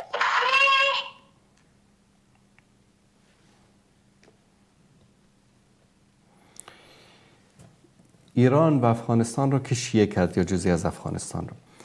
در قرن ششم یک حرکت به نام یکی از صوفیای گمراه به اصطلاح ضال مضل در شهر اردبیل به نام صفی الدین اردبیلی که من یک اصطلاح همیشه دارم، یعنی خیلی از اعتقادات صوفیای گمراه، نمیگم همه صوفیای گمراه، صوفیای مشرک، صوفیایی که به اصطلاح به خرافات و خزعبلات اعتقاد دارن، دقیقاً فتوکپی شیعه هستن. یعنی یک صوفی گمراه با یک رافضی هیچ فرقی نداره، دو روی یک سکه هستن اینا.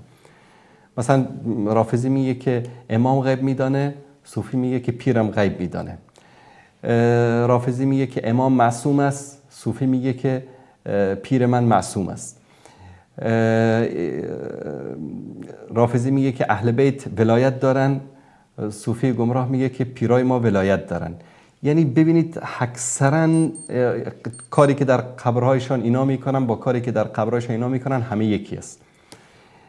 صفی‌الدین اردبیلی در اونجا این شخص شیعه میشه، بعد دوروبرش به اصطلاح کسانی که مریداش بودن اینا هم شیعه میشن. آیسته اینا یک گروهی رو، مجموعی رو تشکیل میدن که بعداً در اینجا قیام میکنن، چون یک دشمنی شدیدی با عثمانی‌ها داشتن در شهر تبریز که اردبیل در این منطقه هست، چون در همسایگی ترکیه قرار داره در اون زمان دولت عثمانی، و همیشه درگیری‌ها بین اینها بود و یک سری فرقای به اصطلاح رافضی، شیعه علوی و اثناعشری اینا در مناطق آنادول هم بودن که همیشه ایجاد مشکلات میکردن برای دولت عثمانی. اینا همه دست به دست هم دادن و یک حکومتی رو در اونجا تشکیل کردن که از معروفترین پادشاهانشون شاه عباس صفوی است. در زمان شاه عباس صفوی اوج قدرت دولت صفوی به خاطر این میگن که منسوب به صفی‌الدین اردبیلی جد بزرگشون هست. این دولت به نام سلسله صفویه به اصطلاح در تبریز آشسته شروع کردن، همدان رو گرفتن، اصفهان رو گرفتن، کل ایران امروزی رو گرفتن، هرات رو گرفتن، قسمت هایی تا قندهار رو، تا این مناطق رو گرفتن، اون طرف رفتن عراق رو گرفتن و اینها برای اولین بار مذهب رسمی دولت را مذهب شیعه اثناعشری قرار دادن.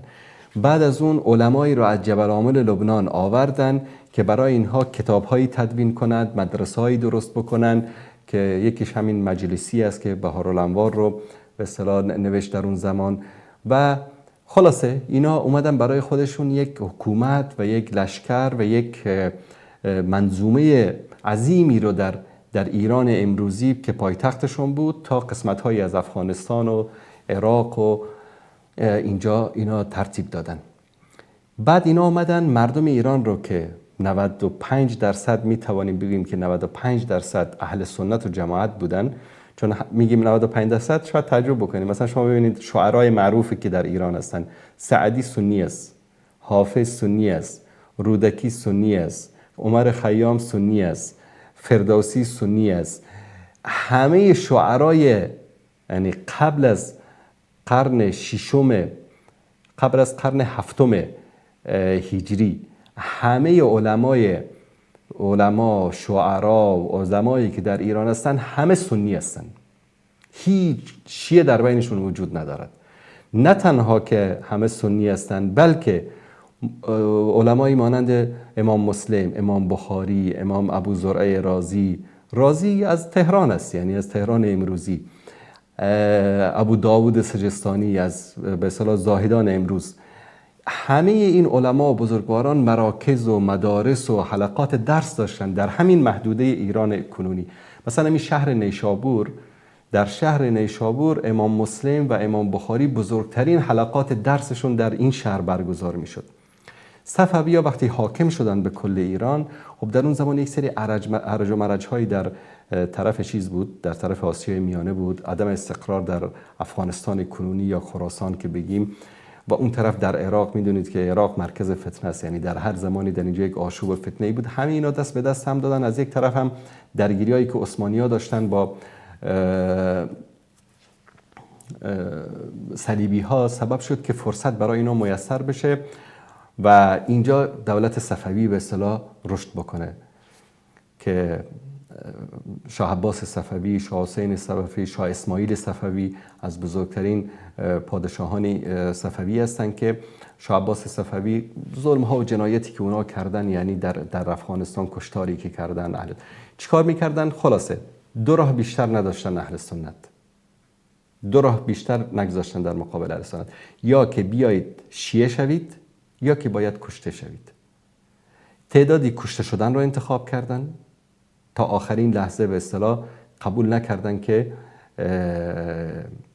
به اصطلاح شیعه بشن، اینها رو سوزاندن، زنده در آتش سوزاندن. به خاطر همین در ایران یک اصطلاحی هست، به افغانی‌ها میگن افغانی پدر سوخته. حتی خود ایرانی‌ها به بعضیشون که مثلا با دیگه شوخی میکنن برو بابا پدر سوخته. این پدر سوخته از کدام زمان آمد؟ فرزندان همان اهل سنتی رو که زنده سوزاندن در آتش، فرزندان اینها رو بهشون میگفتن پدر سوخته، یعنی پدرش سوزانده شده است. فرزندان اینها رو آوردن یا شیعه کردن یا در مراکز و به اصطلاح در جای دینیشون اونجا بردن تربیت کردن، تبدیل کردن به مبلغین مذهب شیعه، جنایاتی کردن. خلاصه که در این سرزمین شما اگر کتاب تاریخ صفویان در ایران رو نوشته استاد حسین خنجی است فکر کنم، این رو بخوانید در اینترنت حتما میتونید پیدا بکنید. اصلا جنایاتی کردن که مو بر تن انسان راست میشه. به هر صورت تا اینکه در زمان شاه سلیم، سلطان سلیم اول که در تاریخ اسلامی به نام یاوز سلطان سلیم معروف است، ایشون یک حمله بزرگی رو راه انداخت که صفوی‌ها رو تا همدان اینا رو تارمار کرد و بعد از اون شاه قندهار ایشون حمله کرد.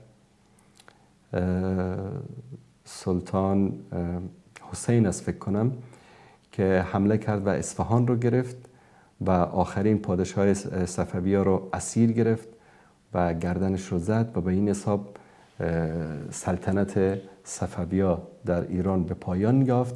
اما اونا در طول 400-500 سالی که حکومت کرده بودن خلاصه ملت رو همه رو چیکار کرده بودن؟ شیعه کرده بودن. حکومت افغان‌ها تقریبا حدود 20-25 سال بر ایران ادامه پیدا کرد تا اینکه نادرشاه آمد و خلاصه نادر افشار و جریاناتی که بعد از اون رخ داد رو تقریبا میشه در کتاب‌های تاریخ معاصر مطالعه بکنید. به این شکل این منطقه شیعه شدن و یعنی میشه گفت که 95% شیعیان امروزی که در افغانستان و ایران هستن اینا به زور شیعه شدن، یعنی به زور اینکه یا شیعه شوید یا میکشین، غیر از این دیگر راهی نداشتن. السلام علیکم و رحمت الله و برکاته. سلام علیکم استاد بزرگوار. علیکم السلام و رحمت الله و برکاته. زنده باشی استاد عزیز، سلامت باشی. شکر که بازم استاد و عنایات بر ما بخشید. بازم سلامت باشید. برنامه‌تان زنگ بزنم. سلامت باشید. بفرمایید. درس‌های دینی که ادامه میدم، مسائلاتی که دارم مطرح بسازم اگر وقت است استاد. بفرمایید در خدمت شما هستیم.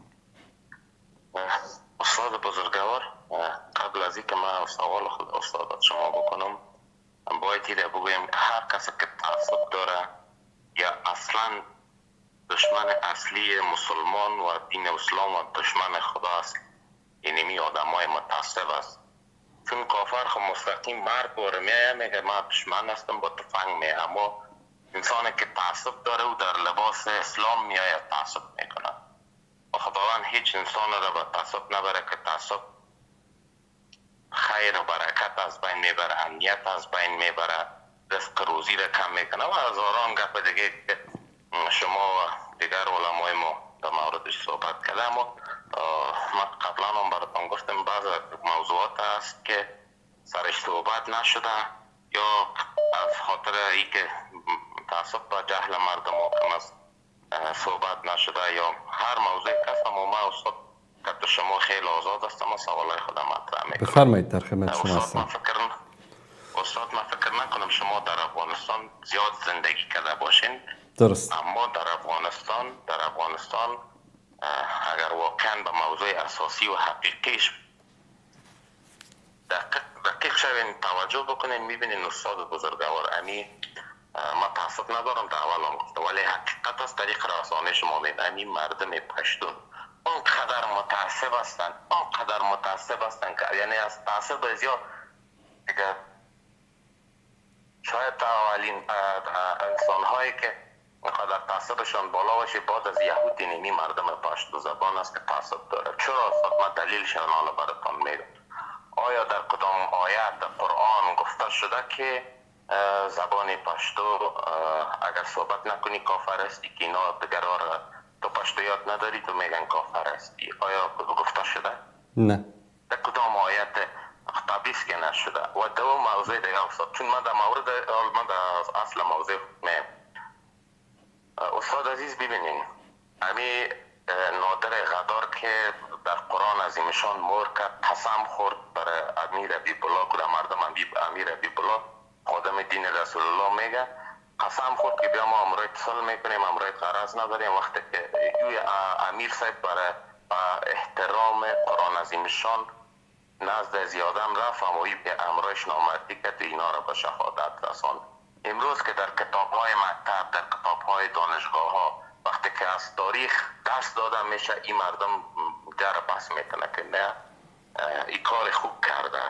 حالا استاد وقتی که کسی که این کار از این تایید میکنه و خود را مسلمان میگه و از روی تعصب این آدم غداره که به خاطر منافع انگلیس و منافع قبیلوی امیر صاحب به شهادت رساند و من که بیایم بگیم نه این کار خوب کرده، من مسلمان گفته میشم یا کسی دیگه اگه میگه پا بگویه؟ درست.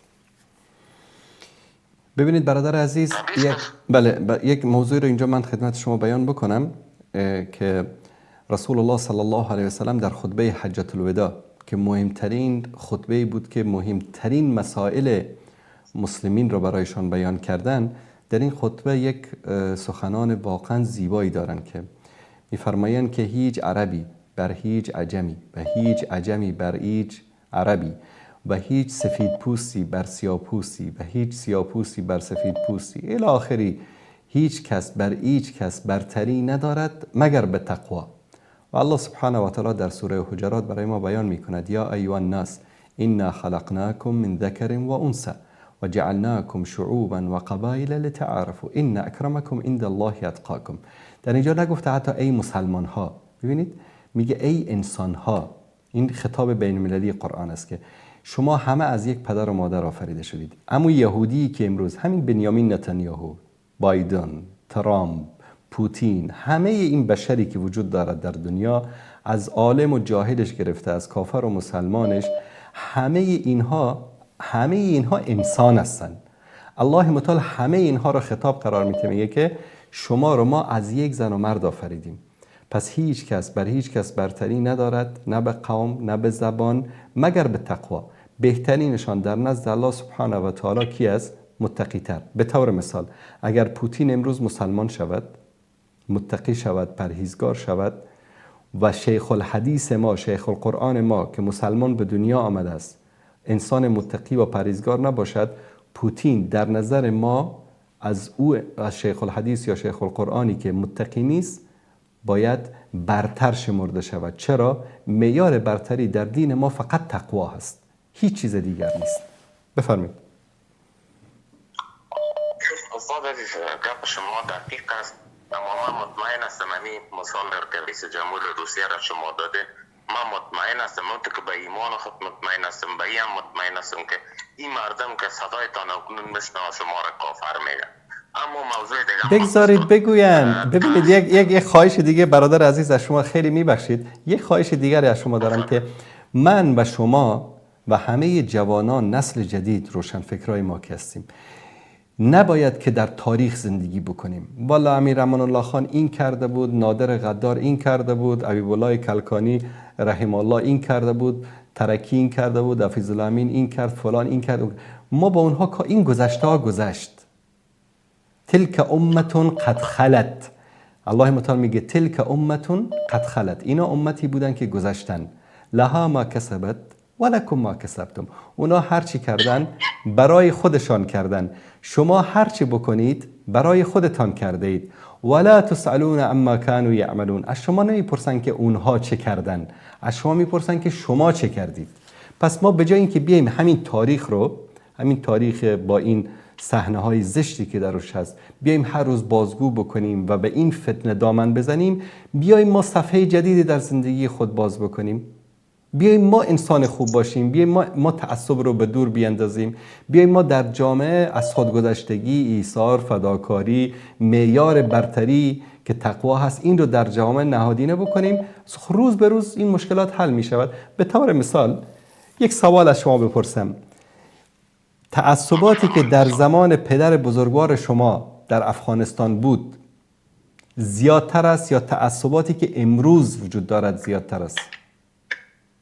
استاد عزیز، تعصباتی که در زمان پدرمشان بود او یک تاریخ بسیار بد است که ما را باید به یک پدیده مثبت بگیریم، چون گذشتگان ما اشتباهی را که کردن ما این من حیث یک درس بگیریم و ما اشتباهی را تکرار نکنیم. دقیقاً.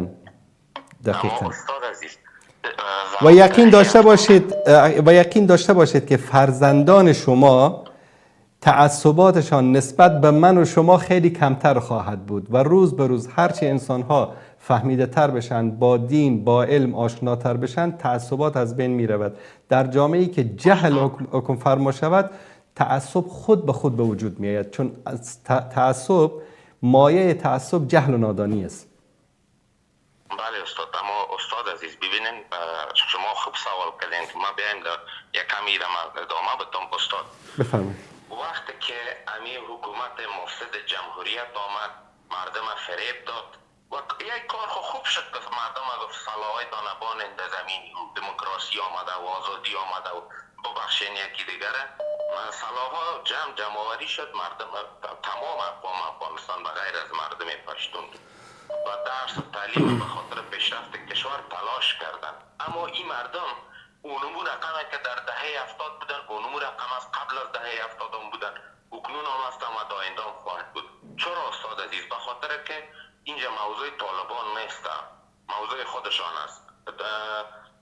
مخالفت رفتن و دخترانشان به مکتبا و دانشگاه ها هستن، همچنان دیگران را نمیگذارن که به درس و تعلیم خود ادامه بدن. به خصوص در مناطقی که اینها آمدن قصه زیاد است که چی رقم آمدن و چی رقم پیدا شدن و این قصه زیاد است، یک برنامه نمیشه استاد که من برای شما قصه شو بکنم. اما چون تعصب عامل استعمار است، ببینین وقتی که در تاکسی با ایشان میشینی میری یک جای از یک شهر به شهر دیگه میری، ما قدر وقت نمیشه از افغانستان برآمدیم. درست. اولین سوالشان از زبان است. وقتی که در یک جایی که کار میکنی همچنان تعصبات قومی است همیشه استاد بزرگوار. اما نه، گپ دیگه این که به اکثرشان، نه همیشان اما بیشترشان به این عقیده هستند که آدم هوا سر پختو وایله، خدای د موسی سر پختو وایله. خب این تو آدمای تعصب، این تو آدمای متعصب یعنی در هر جامعه وجود دارن. یعنی حتی ما مثلا در بین خود ما، در بین مثلا فارسی زبان ها متعصب نداریم. استاد عزیز هستن، من نمیگم که نیستن، اما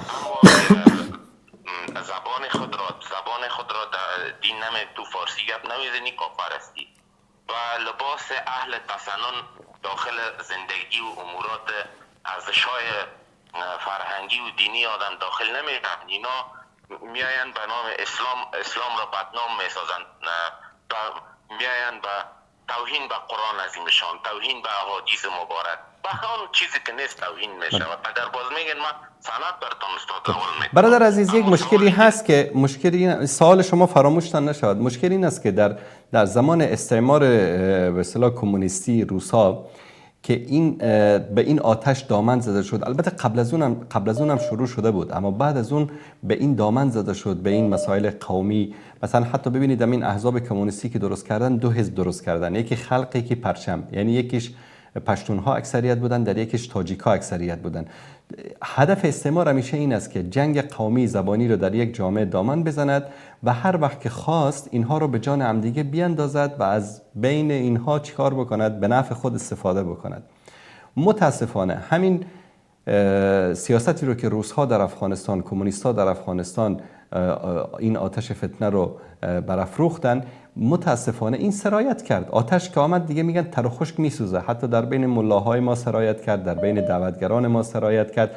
اما از واقعیت هم نگذاریم که اگر ما مثلا در بین پشتون نشنالیست های پشتون اسماعیل یون رو داریم، در بین تاجیک های به اصطلاح نشنالیست ما لطیف پدرام داریم. یعنی احمق در هر دو طرف هست، انسان متعصب در هر دو طرف هست، انسانی که خودشو نژاد خودشو برتر از دیگران میداند در هر دو طرف هست و بیشتر دشمنان دین هستند، دشمنان افغانستان هستند که این آتش ها رو شعله ور میکنن تا مردم به جان همدیگه بیفتن و اونا استفاده کنن. شما فکر کنید وقتی ملت ما به جان همدیگه بیفتن، جنگ های داخلی وجود داشته باشد، بزرگترین استفاده رو کی کرد؟ ایران و پاکستان. ایران و پاکستان بزرگترین استفاده رو کردن. بله استاد بزرگوار، حرفتان در کلاس ما یک حرف میزنم، باز یک پیام هم دارم به بفرمایید. مردم اگه اجازه تان باشه. بفرمایید. استاد بزرگوار، حرفتان دقیق است. لطیف پدرام و اسماعیل جون اینا نه افغان هستن، نه از پدر، نه یک به اصطلاح شعر عامیانه بگویم بیبی و بیبی کلانشان هم افغان نبوده، یا واقعا انسانهای بی‌هویت هستن که آمدن وسیله استعمار هستن، زبان فارسی و زبان پشتو را یاد گرفتن، آمدن مردم احمق میسازن. اما قدر مردم تاجیک در پشت سر لطیف پدرام نیست، اما در مردم پشتون چیست ببینید.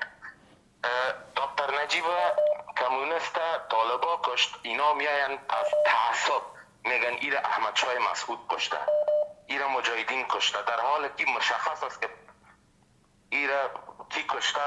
مثلا یکی از سوره های قرآن عظیم شان فکر کنم سوره یادم رفته که میگه ولا تلبس الحق و تکتم ولا تلبس الحق بالباطل. بله. الان برادر عزیز دکتر نجیب رفت به زباله‌دان تاریخ تمام شد. یعنی بله بفرمایید.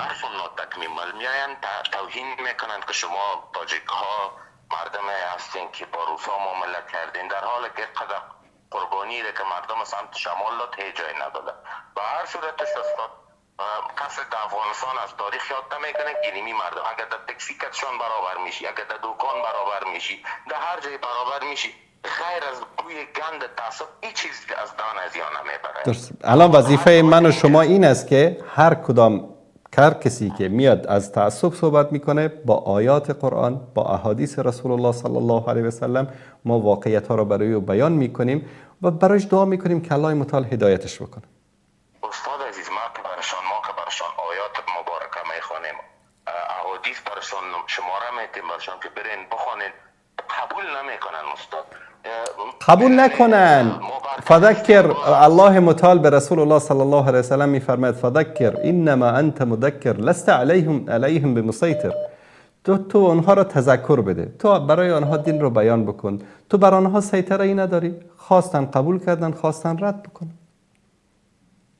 اما استاد اینا عامل بدبختی میشن. اما خداوند عادل است، خداوند فرعون چانس داد این انسانایی که امروز هستن، این گناهکارایی که امروز هستن از به اندازه فرعون نیستن. اما یک پیام دارم استاد، اجازه تان اگه باشه میبست بسیار کوتاه بفرمایید. بسیار کوتاه. این پیام ما میگم به این مردم که بشنون. خداوند بالای سر است، نه شریک داره نه مانند داره و برترین ما نزد خداوند کسی است که با تقواتر باشه. دیگه در نزد خداوند نی پشتون، تاجک و عربی گپان نیست. اگر گپ سر برتری زبان می بود، زبان قرآن عظیمشان برترین زبان می بود، بقیه زبان ها هیچ بود. اما نه، هیچ زبان پیش خداوند ارزش نداره، فقط تقوا و برتری ما. برتری ما در تقوای ما. اما اگر این مردم به این جهل و جهالت که هستن، به این جهالت روان باشن، اگر قرار باشه که تاریخ تغییر بکنه، طالبا بیایه، باز هم وقتی که این تاریخ تکرار شد، باز این مکمل دیگهشان تکرار میشه. درست. بیاید از نکات مثبت صحبت بکنیم. اگر اینطور میشه بگیم که اگر انشالله که هیچی نمیشه، انشالله که دوستی، اخوت، برادری در این جامعه حاکم فرما میشود، انشالله تعصب از بین میرود، یعنی حسن ظن نسبت به الله سبحانه و تعالی داشته باشیم. تشکر از شما برادر. اگر ما بخوایم راه دین پیش بگیریم، برادری را یکی دیگه خدا ببخشیم، این جنگایی که در گرفته، اگر ما از این مثل یک بند پدیده مثبت استفاده بکنیم، این اون وقت ما موفق میشیم. اگر ما در این راهی که روان هستیم در این راه روان باشیم. شما باور به خدا بکنید این 20 سال که مادر بمها افتاد، خداوند سرتان ظالم، خودتان ظالم بوده که ظالم سرتان حاکم ساخت تا مادر بمها را سرتان انداخت، یک بار دیگه ظالم سرتان حاکم میسازه. اما الله توفیق ما قصد تشکر ازتون. تشکر ازتون. تعصب است که در بدر ما کده، خاک به سر ما کده، از دین دور ما ساخته. الله متعال تعصب ریشه کن بکنه از افغانستان و از سراسر دنیا. تشکر برادر عزیز. تشکر اشون. تشکر استاد. زنده باشید. سلام. خداحافظ شما. تشکر میکنم از این برادر عزیز ما. من قبل از اینکه تماس بگیرم، در کامنت های یکی از دوستان نوشته که در مورد بردهداری صحبت بکنید، چرا اسلام بردهداری رو ممنوع نکرد. چرا اسلام بردهداری رو ممنوع نکرد؟ چرا در اسلام بردهداری به شکل قطعی منع نشد توسط یک آیه‌ای؟ اصلا کی گفته که در اسلام بردهداری وجود داره؟ من قبل از اینکه این جواب رو بدم، این شبهه‌ای است که اکثرا همین بعضی بیخداها و ملحدین و جدیدن که زیاد سر و صدا کردن که انشالله سر از هفته آینده به حساب اینا میرسیم، یک چند تا برنامه باید در مورد اینا هم بریم که جهالت و حماقت اینها برای مسلمان ها آشکار شود. من گاهی اوقات تعجب می کردم از اینکه الله سبحانه و تعالی چرا به کسانی که به الله سبحانه و تعالی اعتقاد ندارن، ایمان ندارن، چرا به اینها میگوید که اینها مانند چارپایان هستن.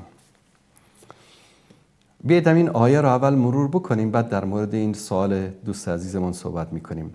الله متعال در قرآن کریم میفرماید که ولقد ذرأنا لجهنم کثیرا من الجن والانس، ما جهنم رو پر کردیم با بسیاری از کسانی که از جنها و از انسانها هستند.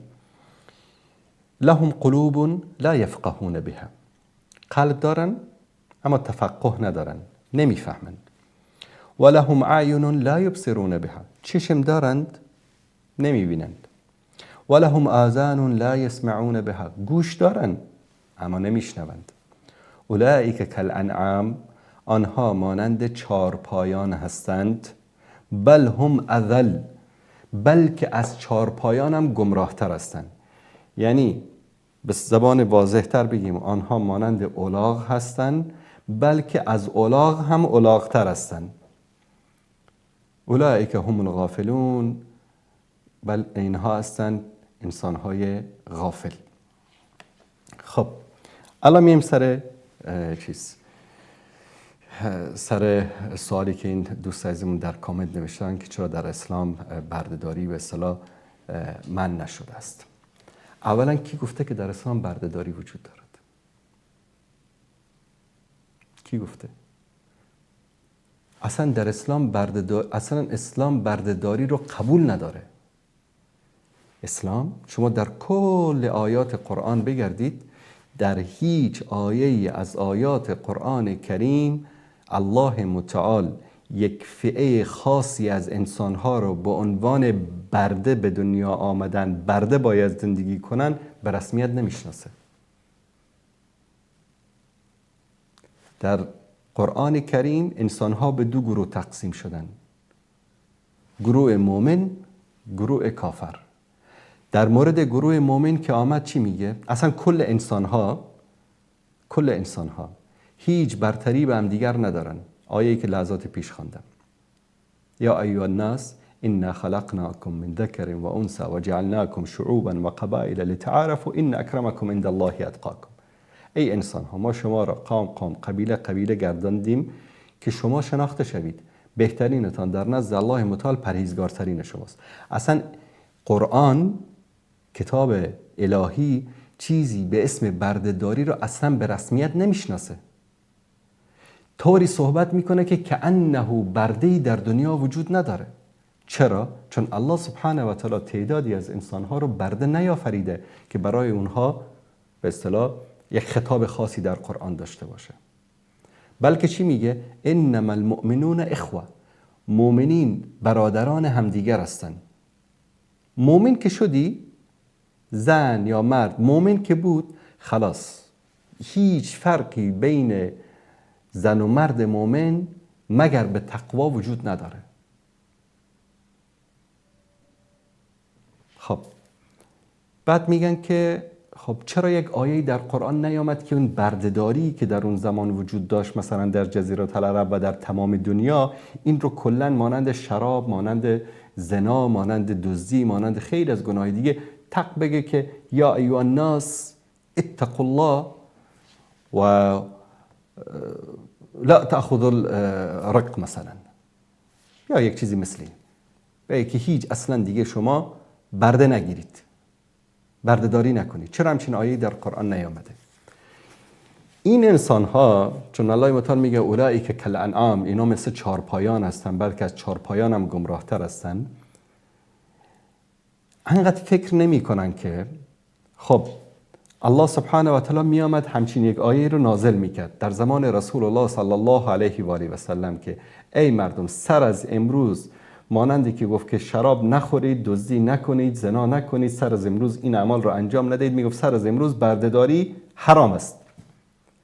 تصور کنید هزارها برده در مکه بود، هزارها برده در مدینه بود، قبل از اسلام بود، هزارها برده در طائف بود، هزارها برده در روم بود، هزارها میلیونها برده در روم و فارس بود. همه این برده ها در یک شب همه آزاد می شدن. کجا می خوابیدن؟ از کجا می خوردن؟ کی اینا رو به کار می گرفت؟ کجا می رفتن؟ مانند حیوانات در کوچه می گشتن، از گشنگی می مردن. اسلام چون دین عقل است، دین فطرت است، دین الهی است، آمد اولا حقوق انسان رو بیان کرد که همه انسان ها یک حقوق مشترک دارن که او از حقوق انسان. مؤمن که شدن حقوق دیگری دارن که حقوق اخوت اسلامی است. اسلام آمد نظام طبقاتی در یک جامعه رو کلاً از ریشه کند که والا طبقه برده هست، طبقه نمیدونم فلان هست، طبقه فلان، نظام های طبقاتی که تا امروز در غرب وجود داره، تا امروز در این دنیایی که داد از حقوق بشر میزنه نظام طبقاتی است. همین نظام فیودالیسم بر اساس طبقات ترتیب شده. اسلام آمد این نظام طبقاتی رو کلاً از بین برد. در نظام اسلام حاکم مسلمان که ولی امر کل مسلمان های جهان هست همان حقوقی رو از او برخوردار است که یک برده مسلمان هم همین حقوق را دارد، یک مسلمان عادی هم همین حقوق را دارد. فرق بین حقوق اینها در نزد دین و شریعت وجود ندارد. میایم در سنت رسول الله صلی الله علیه و سلم. اگر به کلی بگیم که چرا اسلام بردهداری رو ممنوع نکرد، میگیم غلط کردی. کی گفته ممنوع نکرد؟ حدیث صحیح و صریح از رسول الله صلی الله علیه و آله و سلم در صحیح بخاری، حدیث 2227 یا 2227 در صحیح بخاری است. رسول الله صلی الله علیه و سلم میفرمایند ثلاثه، سه انسان هست که انا خصمهم یوم القیامه، من به اصطلاح خصم آنها هستم در روز قیامت. خصم یعنی چی؟ که من در مقابل اونها اقامه دعوا می کنم در روز قیامت. تصور بکنید که شما در روز قیامت علیاذ بالله در میدان حشر در پیشگاه الله متعال محکمه الهی برپا شود و شما مجرم هستید و کسی که بر علیه شما ادعا کرده است کی باشد؟ رسول الله صلی الله علیه و سلم. رسول الله بیاد در پیشگاه الله متعال بگید که این فلان ابن فلان رو من بر علیه او اقامه دعوا می کنم. این صحنه رو تصور بکنید. یا رسول الله این سه نفر کی هستن که شما بر علیه اونا اقامه دعوا می کنید؟ یکیشون کی است؟ و من کنت خصمه خصمته، کسی که من خصمش باشم، دشمنش باشم، بر علیه اقامه دعوا بکنم، با او دشمنی خواهم کرد و حق خود را از او طلب خواهم کرد. کی است یا رسول الله؟ رجل باع حرا فاکل ثمنه، کسی که یک انسان آزادی رو به عنوان برده بفروشد و اون پولی رو که از این راه به دست میارد بخورد. کی گفته در اسلام بردهداری حرام نشده؟ حرام کرده رسول الله صلی الله علیه وسلم.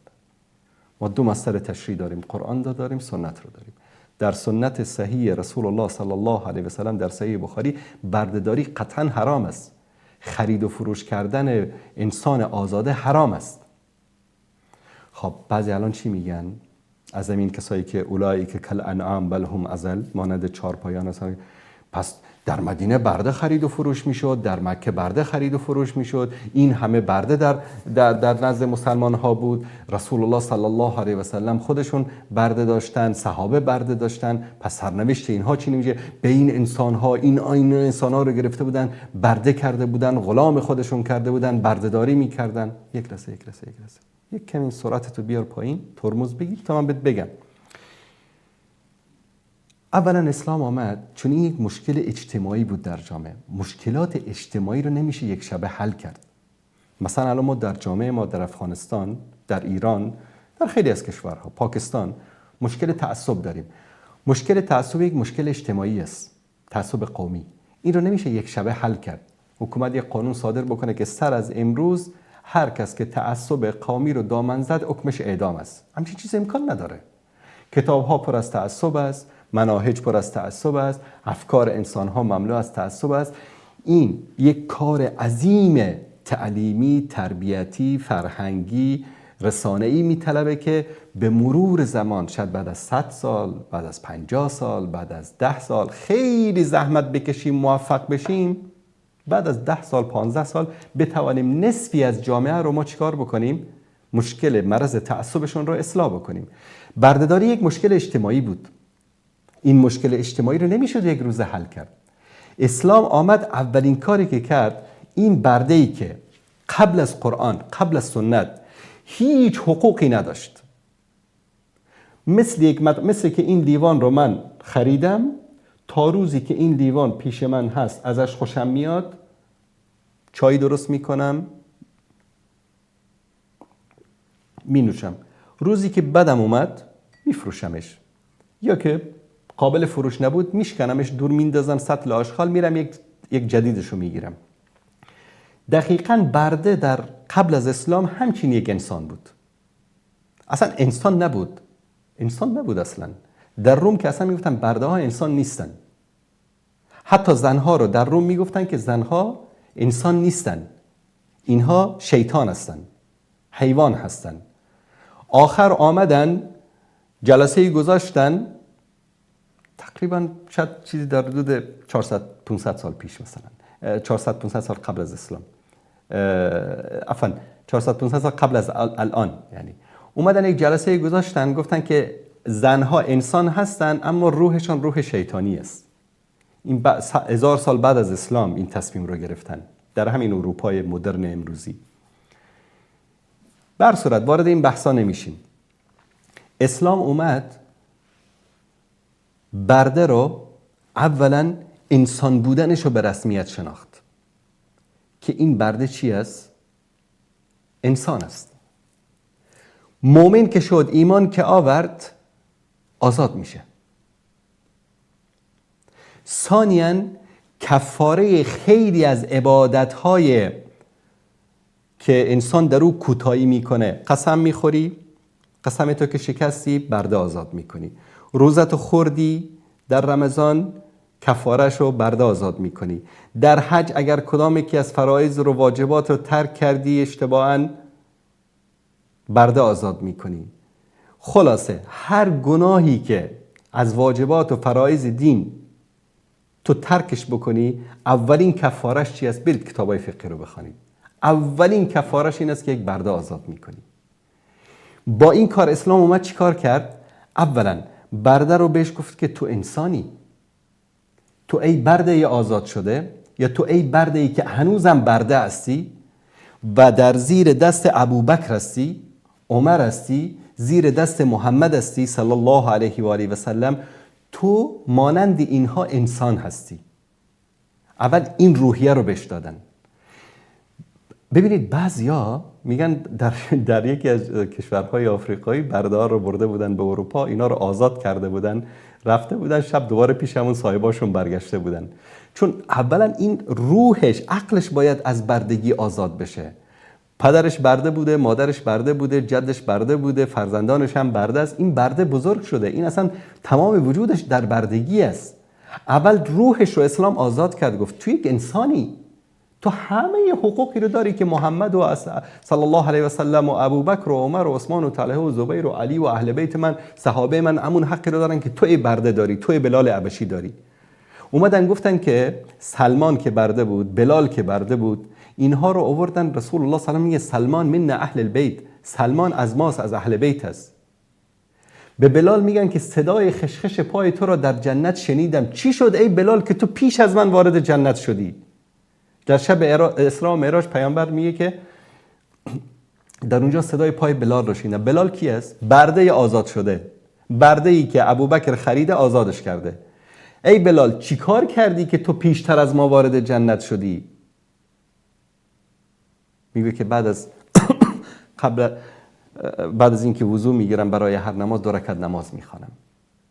اول آمد این انسانیت برده رو برای جامعه ثابت کرد، بعد از اون مساوات یک برده رو با یک انسان آزاد ثابت کرد، بعد از اون کفاره گناهان رو در دین اسلام آزادی برده قرار داد که به صورت تدریجی و آهسته آهسته برده چی بشن؟ از این به اصطلاح بردگی و از این ذلت و از این خواری آزاد بشن و گرفتن برده رو ممنوع کرد. رسول الله صلی الله علیه و سلم مثلا برده چطور بود؟ اینا که برده به دنیا نمی اومدن، می رفتن حمله می کردن، جایی که مردم آزاد در اونجا زندگی می کردن اونها رو می گرفتن، بعد اونها رو حلقه به گردنشون می انداختن، اینا رو به عنوان برده می بردن در بازار می فروختن. اسلام اومد اینو منع کرد. پیامبر میفهمد کسی که انسان آزاده ای را بفروشد و پول او را بخورد، من در روز قیامت دشمن او هستم. ممنوعیتی بالاتر از این چه وجود دارد که من برای شما بیارم؟ بعد از اون رسول الله صلی الله علیه و آله و سلم میان چیکار میکنن؟ عدالت، مساوات، برادری و انسانیت رو در بین جامعه نهادینه میکنن. انس رضی الله تعالی عنه برده رسول الله صلی الله علیه و سلم است. برده است. مادرش آمد گفت که این یا رسول الله، این انس، گفت که این به اصطلاح خدمتگار شما، مثل برده. ایشان خودش میاد میگه که تا روزی که به رسول الله صلی الله علیه و آله و سلم با ایشان بودم، نگفتن به من این را چرا کردی، این را چرا نکردی. بر من عصبانی نشدن، مرا نزدن، به من توهین نکردن. این برده، این بردگیش در خدمت رسول الله صلی الله علیه و آله و سلم رو به آزادی همه انسان‌های دنیا ترجیح میده. بعد از اون رسول الله صلی الله علیه و سلم میفرمایند که میگن اگر یک برده حبشی، یعنی یک برده سیاه، یک غلام سیاه پوست که کلش مانند کشمش باشد، بر شما حاکم شود و بر اساس قرآن و سنت حکم بکند، باید از او اطاعت بکنید، فرمان برداری بکنید. به همین خاطر شما ببینید ما در نسل صحابه برده کم داریم. سلمان است و صهیب است و زید هست و بلال است و یک چند تایی است. در نسل تابعین چرا برده زیاد داریم؟ موالی میگن در کتاب‌های رجال برید کان مولا فلان، کان مولا فلان، که زیاد هستن. اکثر تابعینی که خیلی علما و فقهای معروف هستن، اکثر اینها برده هستن، بردای آزاد شده. میدونید چرا؟ صحابه اونها را آزاد کردن. صحابه آزادشون کردن، برای اونها مجال طلب علم و تحصیل علم رو میسر کردن که اونها تبدیل شدن به فقها، به علما، به مفسرین، به محدثین، به بزرگان دین اسلام، اگر من بخوام لیست از برده هایی که جز مفسرین و محدثین و فقها هستند از تابعین برای شما بیارم، چند تا برنامه نیاز هست. اسلام آمد بردهداری رو ریشه کن کرد. نه مثل جهان نوینی که در ظاهر مخالف با بردهداری هستند در ظاهر، اما در باطن همه کسایی که در این جهان زندگی میکنن حیثیت برده رو دارن برای اونها. امروز همه بشریت برده پول اونها هستن. دلار تاجیکستان، افغانستان، ایران، سراسر دنیا با چه پولی تعامل میکنید؟ دلار. بنده اقتصادیشون هستیم ما. به ما به نظر بنده هایشون میبینن، برده هایشان میبینن. برده تکنولوژیشان هستیم، برده پولشان هستیم، برده اقتصادشون هستیم. نه تنها ما، همه بشریت. چرا یک تاجیک با یک تاجیک میخواد معامله بکنه با دلار معامله میکنه؟ از روسیه برای زنش میخواد پول بفرسته، به دلار میفرسته. چرا؟ چون برده دلاریم. این بردهداری نوین رو اونها دارن تحمیل میکنن سر همه بشریت. سازمان ملل است، 5 عضو دائم شورای امنیت است: فرانسه، انگلستان، آمریکا، روسیه، بکنم یکشم ایتالیا است. 5 کشور حق وتو دارن در سازمان ملل. یعنی چی؟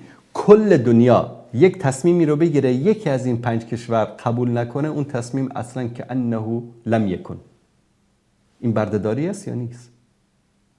همه کشورهای دنیا برده 5 کشورن و این 5 کشور به همه بشریت به دید برده میبینن. بعد یک احمقی بلند میشه میاد میگه که در اسلام بردهداری وجود دارد. رسول الله صلی الله علیه و سلم در حدیث صحیح که این را هم بخاری روایت میکنه، بعد میگن در اسلام چرا بردهداری حرام نشده. از ابیذر روایت میشه، رسول الله صلی الله علیه و سلم فرمودن هم اخوانکم، آنها برادران شما هستند. برادران شما هستند. جعلهم الله تحت ایدیکم، الله متعال اونها رو در زیر دست شما قرار داده. فمن جعل الله اخاه تحت یده، کسی که خداوند برادرش را زیر دستش قرار داده است، مثل که تو برادر بزرگ هستی، برادر کوچکت است. فلیطعمه مما یأکل، از آن چه که خودت میخوری باید بهش بدی. ولیلبسه مما یلبس، هر چه که خودت میپوشی باید برای او هم بپوشانی.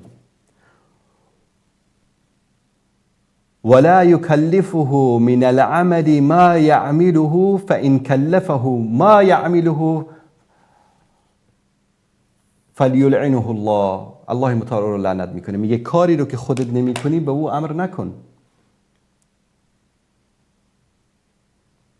یعنی خودت یک کاری دلت نمیشه بکنی، اونو امر میکنی این کارو نکن. کسی که این کارو بکنه خداوند لعنتش میکنه. لعنت خداوند یعنی چی؟ یعنی جهنمی میشه. صحابه اینو در زندگیشون تمثیل کردن. برید مثلا سیرت حضرت عمر رو بخونید. وارد بیت المقدس میشه، خلیفه مسلمانا، امیر المؤمنین، یک سر لشکرش در شام، یک سر لشکرش در عراق، یک سر لشکرش در نهاوند ایران، یک سر لشکرش در افغانستان، یک سر لشکرش به نزدیکای چین رسیده. از این ور شمال همه مناطق جزیره العرب تا یمن همه اینجا فتح شده. امیر المؤمنین، فاروق اعظم، عمر ابن خطاب برای تسلیم گرفتن کلیدهای بیت المقدس وارد بیت المقدس میشه. از مدینه تا بیت المقدس با هواپیما که نرفتن، با جت و هلیکوپتر که نرفتن، یک سواری داشتن، یک شتر. به نوبت سوار میشدن. 1 ساعت حضرت عمر سوار میشد، حضرت عمر پیاده میشد، به اصطلاح برده عمر سوار میشد. همینطور 1 ساعت، 1 ساعت، 1 ساعت، 1 ساعت. وقتی که این لشکر وارد بیت المقدس میخواد بشه، دم در نوبت برده است. افسار این شتر رو حضرت عمر گرفته، برده بالا سوار است. همه مردم چی میگن؟ السلام علیک امیرالمومنین. به برده حضرت عمر سلام میدن، فکر میکنن که امیرالمومنین ای است. این مساوات رو، این عدالت رو صحابه عملا در جامعه پیاده کردن. به خاطر همون برده های صحابه بزرگترین فقها و علمای اسلام شدن.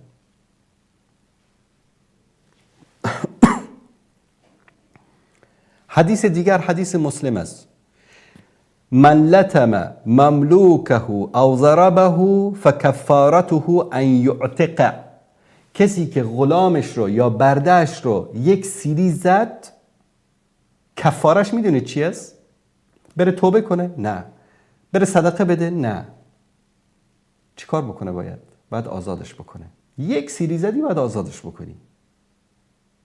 امروز در کارخانه ها در اروپا و آمریکا به میلیون ها زن تجاوز میشه، طبق گزارش های خودشون. تجاوز جنسی میشه. در اسلام میگه اگر برده تو یک سیلی زدی دیگه هیچ راه و چاره ای نداری، باید آزادش بکنی و سلام، کار تمومه. این قوانین اسلام بود که بردهداری رو چیکار کرد؟ از یک جامعه کلاً از بین برد.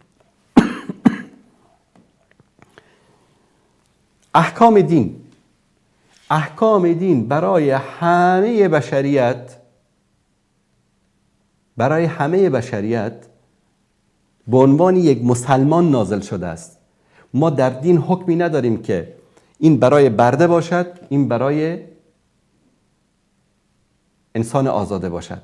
شاید بعضی بگن خب بعضی احکام مثلا در مسئله ایجاب کنیز و این برای کسانی نیست که مثلا تو برده گرفتی این احکام رو سرش اجرا میکنی. نه، این برای اون برده هایی که در اون زمان وجود داشتن که اسلام آمد عملا اینها رو از جامعه کلن از بین برد و چیزی به اسم بردهداری رو اسلام اصلا قبول نداره. بعد از این اگر باز کسی بیاد بگه که اسلام چرا بردهداری رو قبول نکرد، به اونها باید بگیم که اولئک کالانعام بل هم اضل. بله، سلام علیکم، بفرمایید.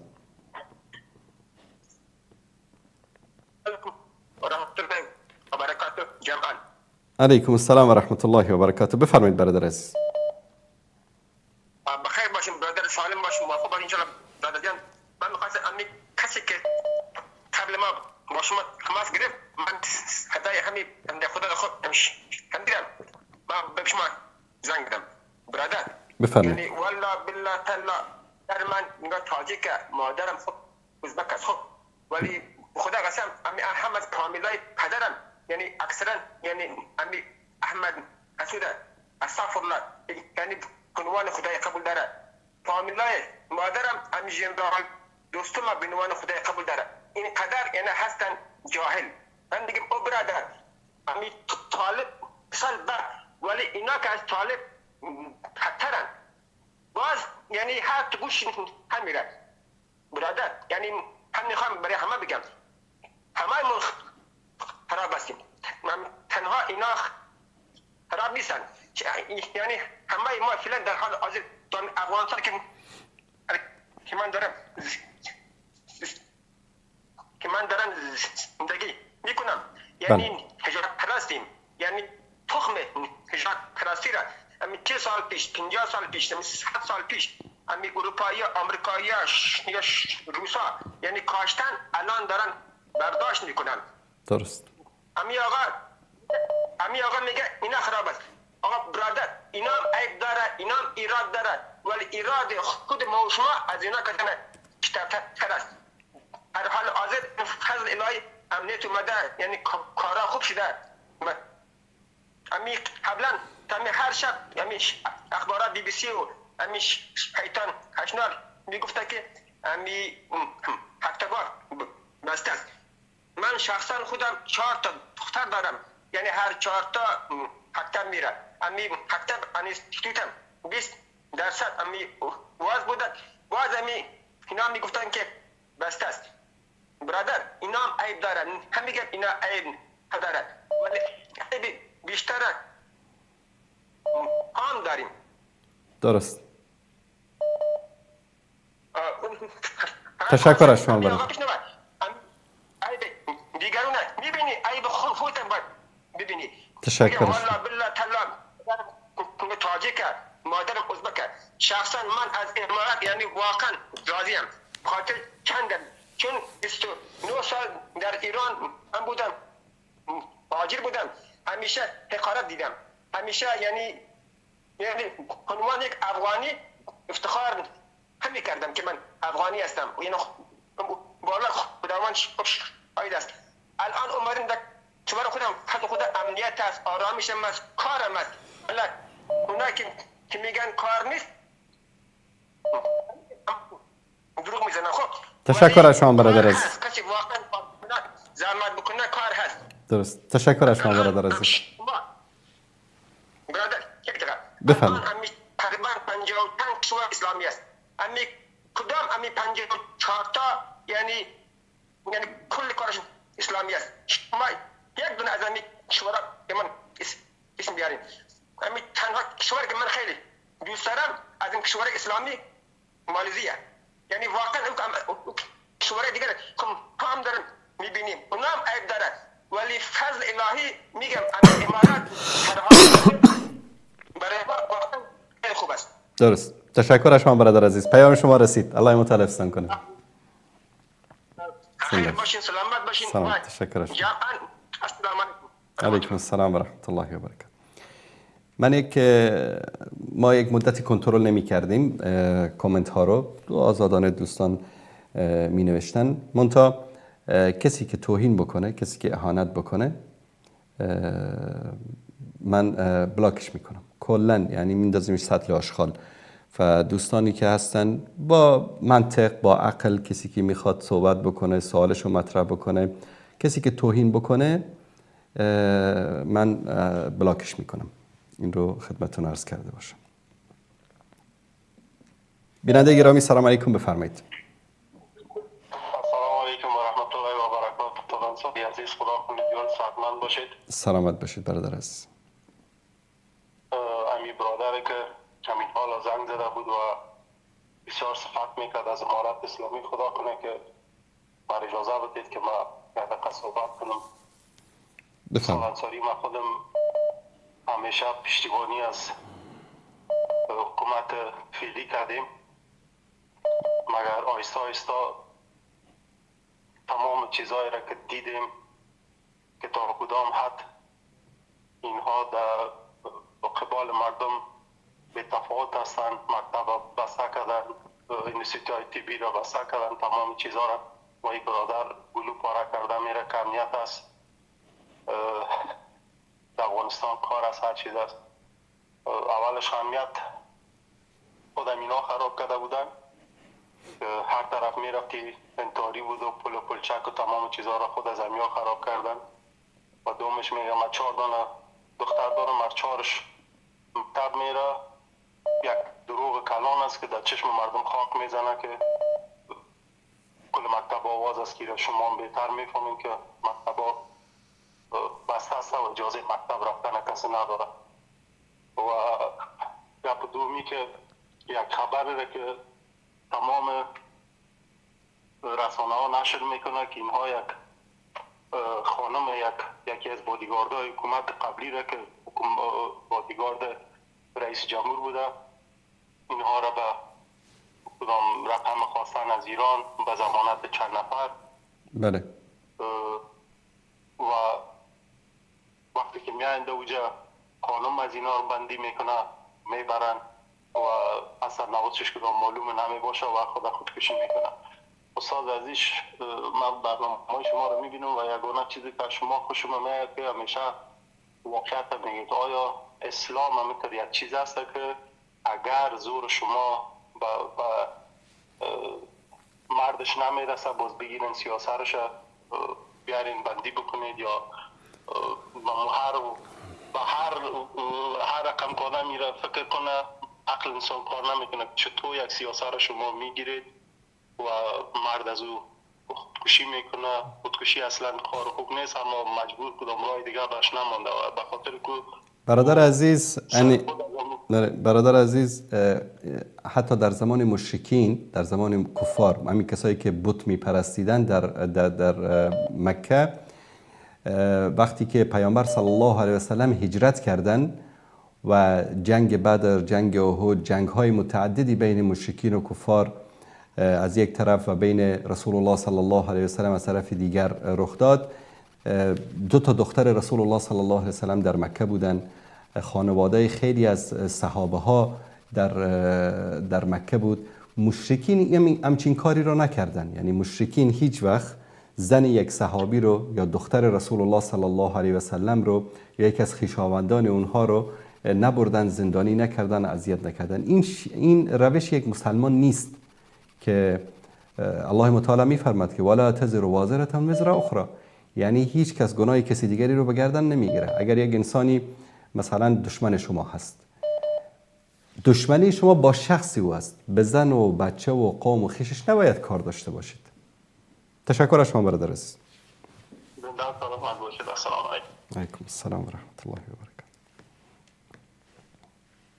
البته این باید تحقیق بشه، این مسائلی که مثل این گونه مسائلی که رخ میده، اگر که شیوه و روش حکومت این همچین یک برخوردی باشه که مثلا به خاطر که یک نفر مخالف تو است تو زنش رو ببر زندان بکن، این واقعا کار زشتی است، یعنی شایسته یک کسی که ادعای حکومت اسلامی بکنه نیست. بیننده گرامی سلام علیکم، بفرمایید. السلام علیکم جناب استاد. علیکم السلام و رحمت الله و برکاته. خسته نباشید، وقت شما بخیر جناب. سلامت باشید، زنده باشید، بفرمایید. جناب استاد من چند سوال داشتم، حالا اگه یک جا جمع میکنین پاسخ میدین بازم اشکال نداره، من دارم همین الان نگاه میکردم و اگه یکی جواب میدین بازم هر طور شما مایل باشین. اولیشو بفرمایید. جناب استاد یکی بود مربوط شب یلدا میشه. من امروز با یک جوان افغان که تو ایران هستن باش بحث کردم، میگه این منطقا ایرادی نداره، خوشی مردم، میگه به دل شما مسلمان ها باشه، ما باید هر روز گریه کنیم. من گفتم کجا ما روز عزا در اسلام داره؟ ما 2 تا خوشی داریم که او را عید رمضان و عید قربان است، میتونیم تجدید کنیم، میتونیم هر چقدر دلمون بخواد خوشی کنیم. اما یک قسم جوانا اصلا حالیشون نمیشه به قول ایرانی، اصلا نمیفهمن، اصلا از دین دور شدن. این به چی دلیل است؟ چرا اینقدر جوان ما از دین دور شدن؟ خب هرچی که انسان از قرآن و سنت دور بشه به همون اندازه از دین دور میشه، چون وقتی که جهل دینی در یک جامعه حکم فرما بشه، مردم به طرف خرافات، به طرف خزعبلات، به طرف اعمالی که یعنی در دین و در انسانیت جایی نداره به اون طرف رجوع میکنه.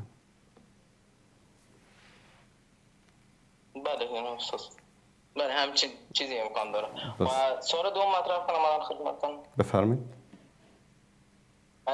یکی از دوستانی بود چند روز قبل جناب استاد، من دوستان شما رو بهش گفتم، الان خودش هم یه ذره علمیت بهتری داره در دین، من دوستان شما رو بهش گفتم استاد انصاری اینجوری میگه، حقیقت رو میگه. گفتم من همیشه از زمانش حق شنیدم و اگر روزی که ناحق بگه، روزی که چیزی خلاف اسلام بگه، گفتم من همون روز از کانالشون دوری میکنم، از خودشون، از حرفشون، از همشون دوری میکنم. بعد این یهو اومد گفت که استاد انصاری رو میشناسی وهابی؟ گفتم آقا وهابی یعنی چی؟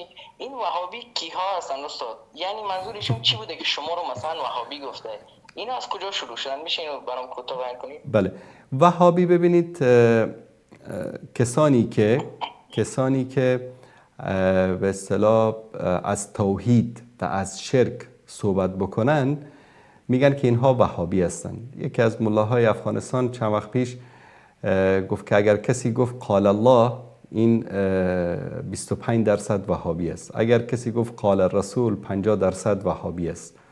و همینطور یک چیز دیگری هم ذکر کرد. اگر گفت که رأی اکثریت جمهور علما، این 100% وهابی است. عده‌ای از مردم که به نام دین دکان باز کردن، هر کسی که بخواد این دکان اینها رو خراب بکنه، تجارت اینها رو که به نام دین تجارت کردن خراب بکنه، بهترین تاپا چی است؟ وهابی است. اما به کیا در همین 100 سال گذشته تقریباً بیشتر چه کسانی متهم شدن به وهابیت؟ کسانی که پیرو روش و منهج شیخ محمد بن عبدالوهاب التمیمی هستند. محمد ابن عبدالوهاب تمیمی یکی از مصلحین مذهب حنبلی در منطقه نجد در ریاض و قصیم امروزی در این منطقه بود که ایشان مدرسه‌ای داشت، از خانواده‌ای بود که همه اهل علم بودن. پدرش یک حنبلی بسیار متعصب بود. ایشان یک مدرسه‌ای داشت و در اونجا طلاب علم رو بر اساس توحید از قال الله و قال رسول تربیت میکرد. ما وقتی که بخوایم یک نفری رو بشناسیم باید بریم به کتابهاش مراجعه بکنیم. یعنی بزرگترین کتاب محمد ابن عبدالوهاب که این همه بر علیه او به اصطلاح دشمنی وجود دارد، کتاب توحید است. برید کتاب توحید محمد ابن عبدالوهاب رو بخوانید. اگر یک جمله از خودش بود بزنید به دیوار. هر چه که هست از قرآن است، از سنت است. بله. و پس وهابیت همینجا شروع میشه، از همینجا شروع شده. بله. و الان بس شیعه زیادتر به این چیزا دامن زدن. شیعه میگن که وهابیت از روزی شروع شد که ابوبکر در سقیفه به عنوان خلیفه تعیین شد. یعنی هر کسی که تابع قرآن و سنت باشد در نزد شیعیان وهابی است. هر کسی که تابع قرآن و سنت باشد در نزد صوفیا وهابی است. پس بریم به کلینی به کافی رجوع کنیم که در یک روایتش میگه که قرآن 17000 آیت دیگه. الله المستعان. الله المستعان. سلامت باشید برادر. بحث دیگه این بود جناب استاد، در مورد فرزند خواندگی یکی از احادیث پیامبره که هر کسی میگه بالای یتیم دست بکشه با من یک جا در بهشت. این روایتش خیلی چی هم هست، مشهور هم هست، شما شنیدین. این فرزند خواندگی شما یک روزی ویدیو ساختین گفتین اون حرامه، مثلا نامحرم میشه در خانواده. این که نامحرم میشه و این که یک سر یتیم دست کشیدن چه قسم است جناب استاد، میشه روشن کنین؟ پیامبر صلی الله علیه و سلم میفرمایند که انا و کافل الیتیم کالهاتین، اشاره کردن گفتن من و کسی که یتیمی را سرپرستی می کند این گونه هستیم. هر دو انگشتشان را به هم چسباندن، یعنی با هم در بهشت خواهیم بود. سرپرستی و کفالت از فرزند خواندگی فرق می کند. شما مثلا در یک یتیم خانه میرید، یک کودکی است اسمش احمد است، پرسان میکنید نام پدرش چی است؟ میگن نام پدرش مثلا عبدالله بوده، به نام عبدالله ثبت است. خلاص احمد فرزند عبدالله. این کودک رو میگیرید، بزرگش میکنید، بهش خدمت میکنید، تعلیم و تربیهش و کمک میکنید، در لباس و غذایش کمک میکنید. وقتی که به سن بلوغ رسید، این پسر اگر که از شیر به اصطلاح همسر شما نخورده باشد محرم همسر شما حساب نمی شود. متوجه هستید؟ این نکته رو من بیان کردم. بعد این احمد رو شما از یتیمخانه گرفتید، نام شما محمد است. نباید که اسمش را بگذارید احمد فرزند محمد، بگذارید همان اسم پدرش باشد، احمد فرزند عبدالله. این کار در اسلام ممنوع است. الله متعال ادعوهم لآبائهم، آنها را به نام پدرانشان یاد بکنید. چون زید رضی الله تعالی عنه که به اصطلاح هم برده رسول الله صلی الله علیه و سلم بود و اینقدر زید رو دوست داشتن که مردم میگفتن که زید ابن محمد، این زید فرزند محمد است. الله متعال با این آیه من کرد ادعوهم لآبائهم، اونا رو به نام پدرانشان یاد بکنید. بعد از اون گفتن که زید ابن حارثه که نام پدرش بود. اینقدر این رو دوست داشت رسول الله صلی الله علیه و سلم و او رسول الله را دوست داشت که میگفتن حب رسول الله، یعنی به اصطلاح دوست صمیمی رسول الله صلی الله علیه و سلم. وقتی که خداوند فرزندی داد به زید که اسمش اسامه است، به اسامه میگفتن ابن حب رسول الله، یعنی فرزند دوست صمیمی رسول الله صلی الله علیه و سلم. این مسئله فرزند خواندگی جدا از کفالت یتیم است. کفالت یتیم شما میتوانید برید در یک یتیم خانه مثلا بگید که چند تا یتیم دارید در اینجا، میگید که مثلا 30 تا یتیم داریم. خلاص خرچ یک سال یک یتیم چقدر میشه؟ مثلا به شما میگه یک سال خرچش میشه 10,000 افغانی. خلاص 10,000 افغانی رو میدید، میگید یک سال خرچ این یتیم به عهده من. اگر ما این کار رو در جامعه بکنیم، یتیم ها هم تعلیم میبینن، هم تربیت میبینن، هم بدون عقد و کینه و دشمنی در یک جامعه بزرگ میشن و انسان های مفید و خوب در جامعه به بار میآیند. تشکر از شما برادر عزیز. زنده باشید. درست است. خیلی سلام. ممنون. خدا خدا نگهدار نگهدار. شما. سلام علیکم.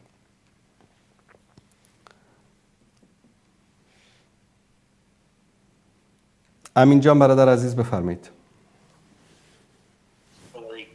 علیکم السلام و رحمت الله. خیلی دنیا و آخرت نصیب شما گردون دوستان عزیز. سلامت باشید. زنده باشید. دوستان عزیز یک سوال داشتم. بفرمایید. میان و نماز شام دیگر نمازها خواندن درست است یا نه؟ بین دیگر و شام، بین عصر و شام، بین نماز عصر و شام غیر از نماز قضایی دیگر نمازی خواندن جایز نیست.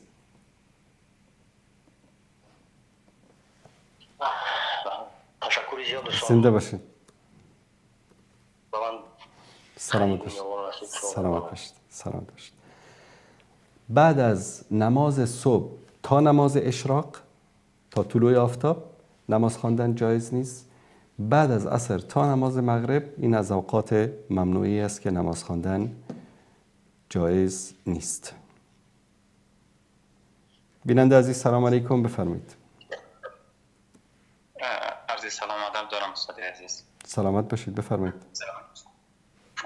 از فرصت مناسب استفاده از برنامه خوبی شما تشکر میکنم و از این زحمت هایی که میکشید. سلامت باشید. جزای خیرتیه. من یک مسئله خصوصی داشتم، اگر لطف میفرمایید بعد از برنامه 1-2 دقیقه 3 دقیقه برای من فرصت میدادید. انشاءالله بعد از برنامه تماس بگیرید. تشکر از شما برادر. میتونم همین رقم تماس کنم؟ بله، به همین شماره میتونید تماس بگیرید. تشکر. زنده باشید. سلامت باشید. یک موضوع رو من اینجا خدمت شما تصحیح بکنم. 5 کشوری که اعضای دائمی مجلس امن هستند یا سازمان ملل لقب تو دارن، آمریکا و روسیه، بریتانیا، چین و فرانسه است. ایتالیا نیست، چین هست. این رو خدمت شما عزیزان خواستم تصحیح بکنم. یکی از دوستان در کامنت اشاره کرده بودن. جزاکم الله خیر. آقای علیزاده بفرمایید. سلام علیکم. بله سلام علیکم. علیکم السلام و رحمت الله و برکاته. با از این مزد نمیفهمم که از بس که زیاد انتقاد سر شما دارم، من نمیفهمم که از کجا شروع کنیم. بسیار زیاد. من نمیفهمم شما از همون بدترین انتقادتان رو بگید اول. انتقاد ما بسیار زیاد است. وقتی شما خود دعوتگر میدارین، ملا میدارین، مولوی میدارین، شما با کدام نیت شاید بشینین مردم را فریب بتین یا مثلا اما کسایی که طرفدار شما هستند، دین شما هستند، مذهب شما هستند، که اونها را یک قانع بسازین. خداوند شما چطور قانع میسازین؟ وقتی که من اول 2 دقیقه پیش من اول خیلی مسئله دیگر میدم سر جایش. 2 دقیقه پیش یک نفر به شما زنده، شما یک دروغی، یک تهمتی که بر شیعه بستین، گفت که شیعه کسایی که از توحید از قرآن پایبند هستند آنها را متهم به وهابیت میکنن. آیا شیعه قرآن کسی پایبند نیست؟ آیا شیعه بر توحید پایبند نیست؟ این یک از مسئله خودشان است. در ضمن شما کسایی هستین دل شما، قلب شما از اندازه کفر مطلق، از اندازه عیسوی ها از شیعه هست. شما دل شما به سر شیعه ها سیاه‌تر است. خداوند چی گفته؟ پیامبر چی گفته؟ آیا پیامبر به اندازه شما امیت نیت داشت که وقتی شما میایین از اسلام صحبت میکنین؟ آیا شما دعوتگر هستین؟ شما میایین به سیاست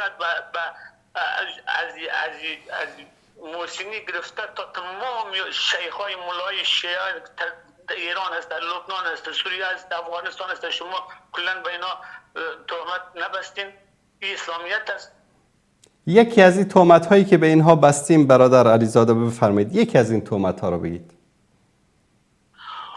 خب اول تو می جواب از من بدید. شما میتونید همین شما همینجا که گفتیم که شیعه ها کسایی که به قرآن پایبند است، این منظورتون که شما مردم کسین بسیار با قرآن پایبند هستین، شیعه ها تهمت میبستن، یعنی خود یک تهمت. یه جواب بدید. همه علمای شیعه خاصتا علمای معاصر به 10 ها کلیپ شما داریم که میخواید برای شما پخش بکنیم و بارها هم پخش کردیم، میگن که وهابیا کیا هستن؟ وهابیا همین کسایی هستن که هر چی که از اینها بپرسی اینا میگن قال الله و قال رسول. ببین آقای انصاری صاحب، من به شما یک کلیپ میارم، یک نفر معرفی میکنم، درسته؟ متاسفانه دنیا به جایی رسیده که اعمال تقریبا شاید ما بگیم از هزاران نفر مردم افغانستان، خصوصا از جوانای کسایی که خیلی معلومات هستن، آمدن بخی از دین اسلامیت خارج شدن. از دل میاین چی میکنن؟ مثل شماها، مثل حکومت افغانستان حتی اسلام را زیر سوال میبرن. حتی بزرگترین کتاب شما ما در بحث‌های ششم یک بنست به نام کاوش نمیشناسین؟ بله، همین کاوشی که شما میگید کل شبهاتی رو که بر علیه اسلام بیان میکند شبهاتی است که شیعیان بر علیه اهل سنت بیان میکنند. ببین ما چی میگم؟ شیعیان اون میکسر خود از اون سنی یک بچه جوان تحصیل کرده بسیار میاین از روی کتاب شما، از کتاب بخاری دروغ میگه. من گوش کنید، شما روز سه‌شنبه یک لحظه من به شما اجازه دادم، شما به من توهین کردید، ما را متهم کردید، هر چه دلتان خواست گفتید. الان شما گوش کنید برادر عزیز، دوست عزیز، وقتی که ما میگیم توحید، ما میگیم یکتاپرستی، ما میگیم دوری از شرک، علمای شما به ما میگن که اینها وهابی هستن، درست؟ خب شما به عنوان یک شیعه مگر یا علی نمیگید؟ بله. یا حسن نمیگید؟ بله. یا حسین نمیگید؟ بله. خب یک دلیل از قرآن بیارید که الله متعال به شما اجازه داده باشه که غیر خدا را بخوانید. ما جواب سوال به این شکل میتیم. امی وقت که شما نماز میخوانین، با نماز شما هدف نیت دارین یا ندارین؟ هیچ عمل انسان بدون نیت پذیرفته نمیشه. خیر ببینی وقتی ما میگیم یا حسین یا علی، به این معنا نمیگیم، به این نیت نمیگیم که یا حسین برما تو نیت چی باشی، برما ما کمک از اینا بخوایم یا شفاعت اینا بخوایم. شما چرا میگید خیر؟ معنی مثلا میگید یا مهدی ادرکنی، یا علی مدد. همین ادرکنی و مدد رو برای چی میگید؟ ما وقتی که میایم اول خمسین نماز کو بگیم، وقتی ما در نماز میریم جماعت میریم، وقتی نماز ختم میشه اول عبادت خود از خداوند میخوایم، بعد از اینا باعث یک واسطه قرار بدیم. یک مثلا شما بارها گفتین که واسطه هم نمیپذیرین، وقتی ما واسطه شما نمیپذیرین، وقتی شما واسطه نمیپذیرین دمی دنیا شما چطور بدون واسطه یک کار انجام میدین؟ وقتی شما یک دلیل میارید. ما وقتی کاوش ما مسئله بردیم، ما با اندمی سوالی شما ربطی داره. وقتی شما یک آیه قرآن میایین معنای از رو غلط میتین یا مثلا منیتی که مثلا شیعه غلط میتین، اینمی کاوش داریم مستقیم میای وقتی که مسئله کاوش بگذارید کنار. یک لحظه من الان از شما یک لحظه نه، شما گوش کنید. کاوش اگر مرد شود یک روز به برنامه ما زنگ بزند، من تک دروغاش براش بیان میکنم که وقتی که از کتابای ما ذکر میکنه، وقتی مسائل تاریخی رو ذکر میکنه دروغ میگه. فرق بین آیت الله قزوینی، یک لحظه گوش کنید، یک لحظه برادر عزیز، من شما گوش کردم، حرف شما رو گوش کردم، شما هم لطفاً حرف من رو گوش کنید. برای من کاوش و مثال نیارید. یک ملحد برای شمای مسلمان نباید الگو باشد، درست؟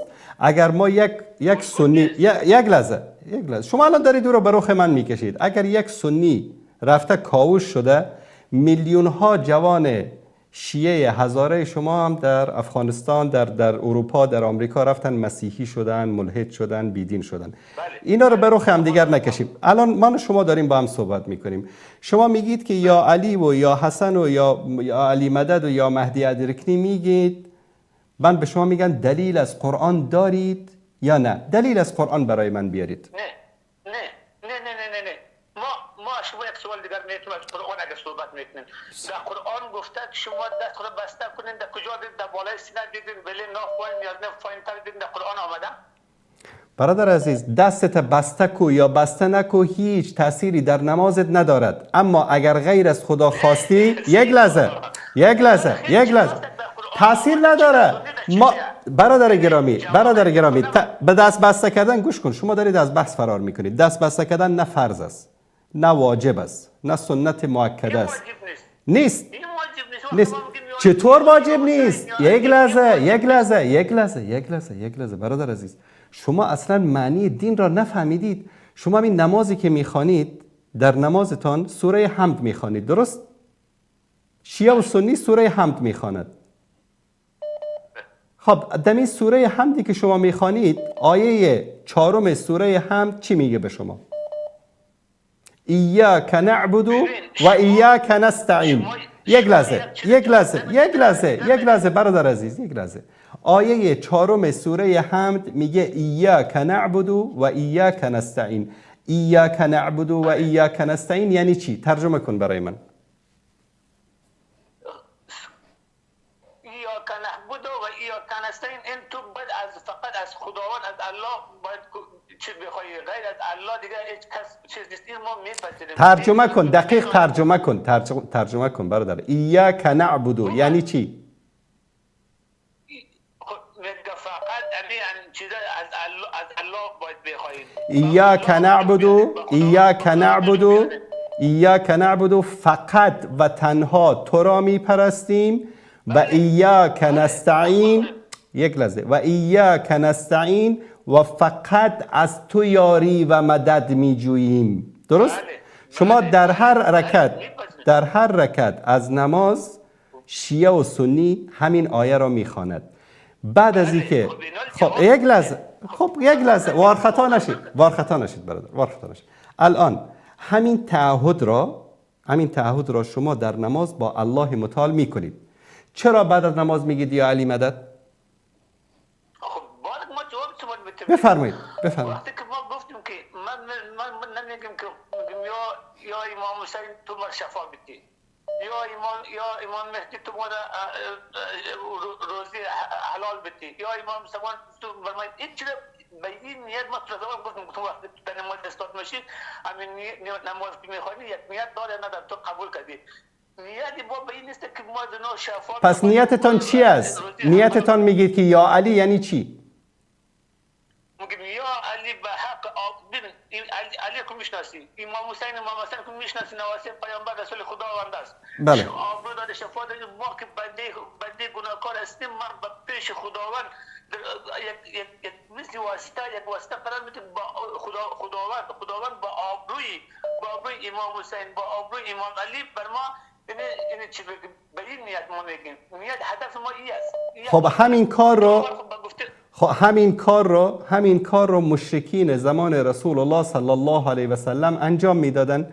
میگفتن که ما نعبدهم الا لیقربونا الی الله زلفا. سوره زمر که ما این بت‌ها را نمیپرستیم مگر اینکه هدف ما این است که اینها ما را به خدا نزدیک میکنن. الان خداوند به شما گفته که ادعونی استجب لکم، مرا بخوانید تا شما را اجابت کنم. خداوند گفته که و نحن اقرب الیه من حبل الورید، ما از شارگ گردن به تو نزدیکتر هستیم. الان خداوند در کجا گفته؟ یک لحظه جواب میدم اون رو برایتان جواب میدم. الان شما یک جای قرآن یا حدیث پیامبر برای من بیارید که گفته باشد که شما بروید علی و حسن و فاطمه و باقر و مهدی و غیره را علیهم السلام اینها رو واسطه بیارید پیش من. در کجا گفته؟ نگفته. جواب از من قبول کردم تایید کردم تو جواب وقتی خدا که نگفته شما یک کاری رو انجام میدید که نه خدا گفته نه پیغمبر گفته. خب نه سیک آقای انصاری صاحب ما گفتم خیلی چیزا هست که در سنی ها هست در قرآن نآمده. این خیلی چیزا در قرآن نآمده. شما خیلی چیزا در قرآن نآمده. ما مسئله ایمان و کفر داریم صحبت میکنیم، مسئله کافر و مشرک، موحد و مشرک. خب صحیح پس اون چیزایی که در قرآن نآمده شما سرش عملی میکنیم پس با مشرک کفر میشه. هر چیزی که ما عملی میکنیم در قرآن آمده. چی آمده؟ در قرآن آمده که شما باید چی رقم نماز بخوانید؟ بله. کجاش آمده؟ همین که من الان به شما میگم در قرآن گفته. یک لحظه سوال کردی برادر، یک لحظه سوال کردی گوش کن. در قرآن گفته و ما آتاکم الرسول فخذوه، چیزی که پیامبر برای شما آورد قبول کنید بگیرید. پیامبر در حدیث صحیح روش نماز خواندن رو به ما یاد داده.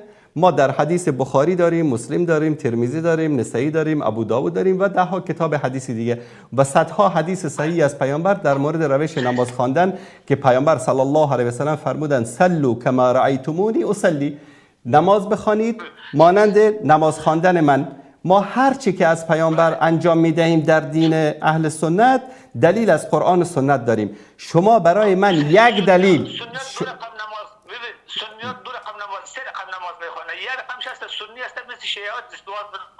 چون پیامبر هم دستباز خوانده هم دستبسته خوانده و مسئله دستباز و دستبسته خواندن اصل دین نیست. این میشه فرار. خب از این مسئله بیرون همین مسئله چی که شما اومدید گفتید ما در شیعه خب آقای علیزاده ببینید فرار و قرار و گوش کن یک لحظه، فرار و قرار و این چیزا رو بگذارید، سیانمایی نکنید برادر عزیز. ما داریم مثل دو برادر، یکی شیعه یکی سنی داریم با هم فرار کردی. من گوش کن برادر عزیز، گوش کن، نه توهین نکن، گوش کن، توهین نکن. من آیت الله هایتان جرأت این که با من دو کلمه مناظره بکنن رو ندارن. مثلا فرار کرد و فلان کرد اینطوری نکن. مثل آدم صحبت میکنیم، درست؟ گوش کن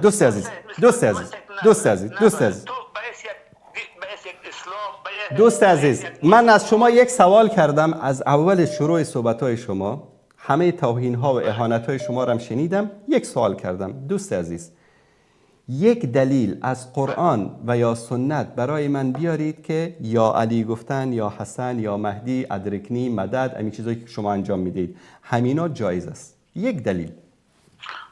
خب ببینید آقای انصاری، من قبل شما گفتم که خیلی چیزا جواب دادم. من گفتم که دلیل در قرآن نیست، ما قبول داریم و خیلی چیزایی هست. خب دلیل برخلافش هست، برخلاف اعتقاد شما دلیل در قرآن هست. الله سبحانه و تعالی می فرماید، والذین تدعون من دونه ما یملکون من قطمیر، کسانی که غیر از الله شما آنها را میخوانید، یا علی یا فاطمه یا حسن یا حسین، اینا مالک پوست نازک هسته خرما هم نیستن. خب قبول ما نمیشه. خیلی سوال خیلی کوتاه که دیش اصلا شاید شما جواب نداشته باشید. امی عقیده شیعه از نظر شما غلط، از نظر شما اشتباه. انا ببین حداقل میگه ما چی میگیم، اسلام چی میگه، ما نه پیامبر چی میگه. کسی که به قرآن و به پیامبر به خداوند باور داره باید شما احترامش داشته باشید. که در آخرت تقدم مسجد اکرم رو میرن و خداوند کسی خداوند خودش چی هست که همین بنده خدا که خلق کرده جوابگویش هم که خداوند میکنه. وقتی که ما سوال می بود که وقتی شما نظر به یهود و نصارا و کفر میایین اونا به قلب شما در فکر شما شیعه ها را بدتر از اونا فکر میکنید، دشمن فکر بد شما میاید. شما این جواب رو من دادن نتانستیم. برادر آقای علیزاده دوست عزیز، احترام من الان به شما میگم آقای علیزاده، برادر عزیز، دوست گرامی، امی احترام است یا بی احترامی؟ نه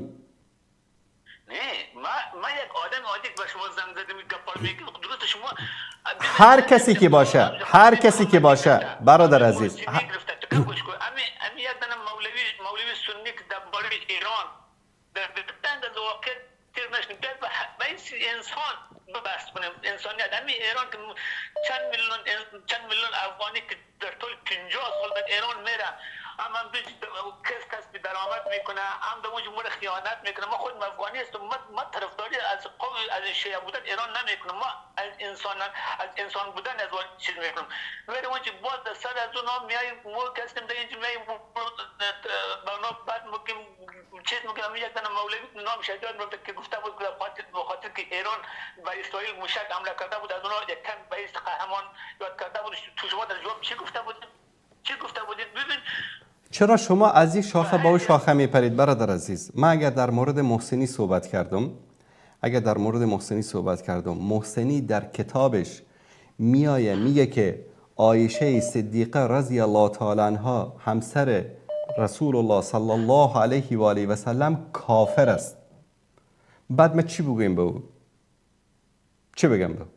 الان مثلا یک لحظه من به شما بگم آقای ابراهیم علیزاده، من و شما دوستیم، برادریم، به هم دیگه احترام داریم، بعد از اون من بیام به مادر بزرگوار شما فحش بدم، آیا شما مرا به عنوان دوست و برادرتان قبول میکنید؟ نه. پس عایشه رضی الله تعالی عنها، یک لحظه گوش کن، عایشه رضی الله تعالی عنها مادر من است. الله متعال گفته که النبی اولی بالمؤمنین من انفسهم و ازواجه امهاتهم.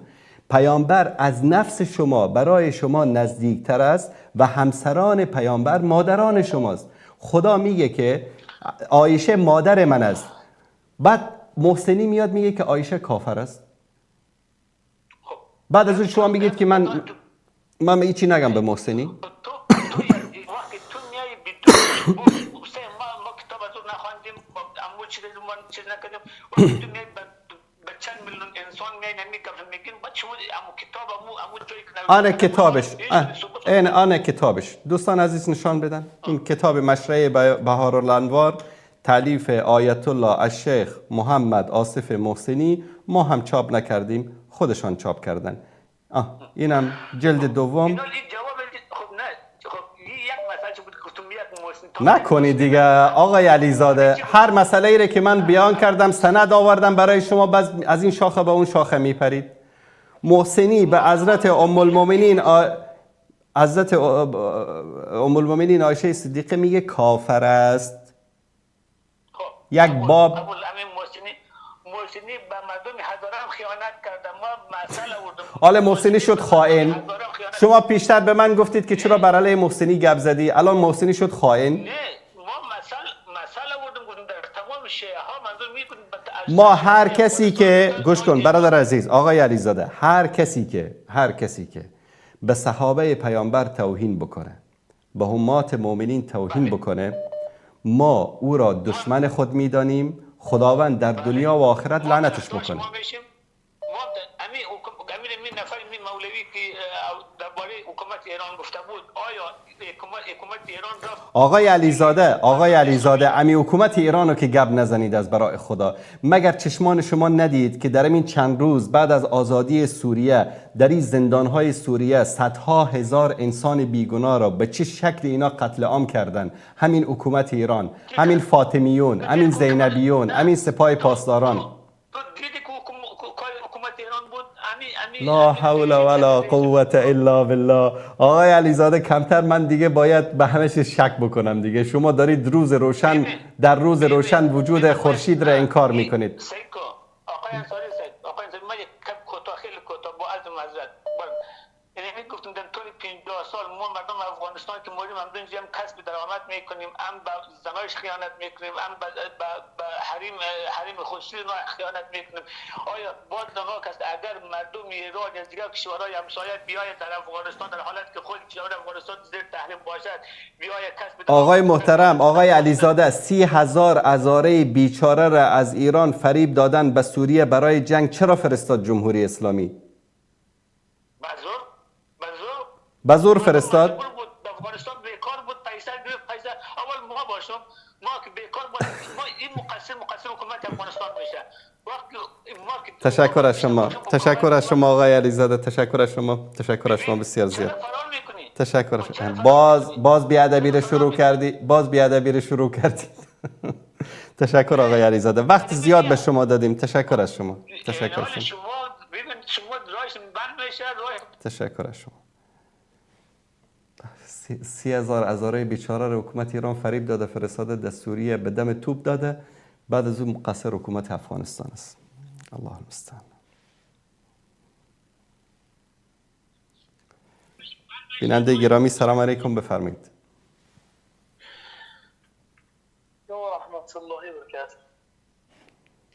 علیکم السلام و رحمت الله و برکاته. برادر عزیز بفرمایید. یک دو سوال داشتم و برای این برادر در آخر یک گپ میگفتم برای بفرمایید. آقایی که ما بحث کرد. سوال یکم این یک برادر راننده کار میکند. بله. و بعضی جاها برای مثلا آبازی در بعضی حالات مثلا مرد می شود که برای غسل کردن درست حالت می شود که باید غسل کند و اون شخص مریضی جگر اون الان که دارد کار میکند تو این که درست. برای جراحیش پول جمع دارد الان کار میکند. اون سوال داد که مثلا در همین حالت ها من اگر آبازی کنم وضعی همین مریضی هم زیاد میشه. درست. یعنی که مریضی هم اوج میگیره. آیا همین حالت ها در من شد در برای اسلام چی است؟ مثلا من میتونم تیمم میتونه بکنه. تیمم بکنه. بله. تیمم بکنه. بله. طهارت کرده میتونه اما آبازی کردن نمیتونه. تیمم باید بکنه. کسی که ببینید کسی که غسل کردن وضو گرفتن برای صحتمندیش ضرر داشته باشه به حدی که سبب مرگ شود، درست، این انسان در حالت سفر در حالت اضطرار میتواند که تیمم بکند اگر که استعمال آب برای او خطر مرگ داشته باشد. مثل کسی که مرض جگر دارد یا مرض شش که میگن که بله، یا بعضی مثلا توبرکلوز میگن، به حدی رسیده باشه که یعنی اگر که سردی بهش بزنه چیز بزنه شاید سبب مرگم بشه، در اون صورت وقتی اضطرار باشه در سفر باشه میتونه تیمم بکنه. تشکر از شما برادر. سوال دوم، یک برادر از بانک قرض گرفته بر ربایی، یعنی که اون ربا میده، نه اینکه میگیره بلکه میده، قرض گرفته. اما آیا از یک مسلمان مثلا اون را کمک کرده میشه؟ اون گرفته و وضعیت زندگیش خیلی سخته، باید پسرچه‌اش رو جراحی میکردن، اون رفته از بانک پول گرفته. الان در حالتی که من با دعوت کردم که آیا این پولی موزی همون بانکی تو رو من میدم تا اینکه قرض بانکی دیگر به تو نباشه. اما الان میگه من میگیرم اما وضعیتم خوب نیست، باید باز هم جراحی بشه و شاید هم باز بگیرم. آیا با حکم اسلام اون رو کمک کردن جایزه یا نه؟ اگر کسی میخواد برود از بانک قرض ربوی بگیرد به خاطر جراحی، اما مسلمانان دیگری هستند که حاضر هستند بدون سود بدون ربا به او قرض بدن و او قرض از این مسلمان ها نمیگیرد، میرود از بانک میگیرد، این انسان گناهکار است. متوجه هستید؟ در صورتی که مسئله مرگ و زندگی باشد، حالت اضطرار باشد که هیچ چاره دیگری هم نداشته باشد، کسی هم به او قرض نمیدهد، مثلا فرزندش بین مرگ و زندگی است، در این صورت علما میگن که بله حالت اضطرار است. در حالت اضطرار انسان میتواند گوشت سگ را هم بخورد، در حالت اضطرار انسان میتواند گوشت خوک را هم بخورد. اما اگر اضطرار نباشد، مثلا یک دوست مسلمانی داشته باشه بگید من به تو قرض میدم تو از بانک نگیر، این باید قرض بگیرد از برادر مسلمانش، نباید که بره از بانک قرض بگیره به سود. بله الان از بانک قرض داره، اما قرض بانکیش رو که بدیم، من میگم تو که قرض کردی خوب، قرض بانکی رو من میدم، اما اون میگه من نمیدونم شاید باز هم بگیرم من قرض، شاید این کار باز دست بزنم. من با گفتم که این رو بکن، من قرض تو رو میدم، قرض تو قرض من، اگر برگرده رو توانستی چقدر خوب و ناز به من حتی خیش تا برا میشود، اگر نتوانستی که هیچ در حق میاد دعا بکن تمام.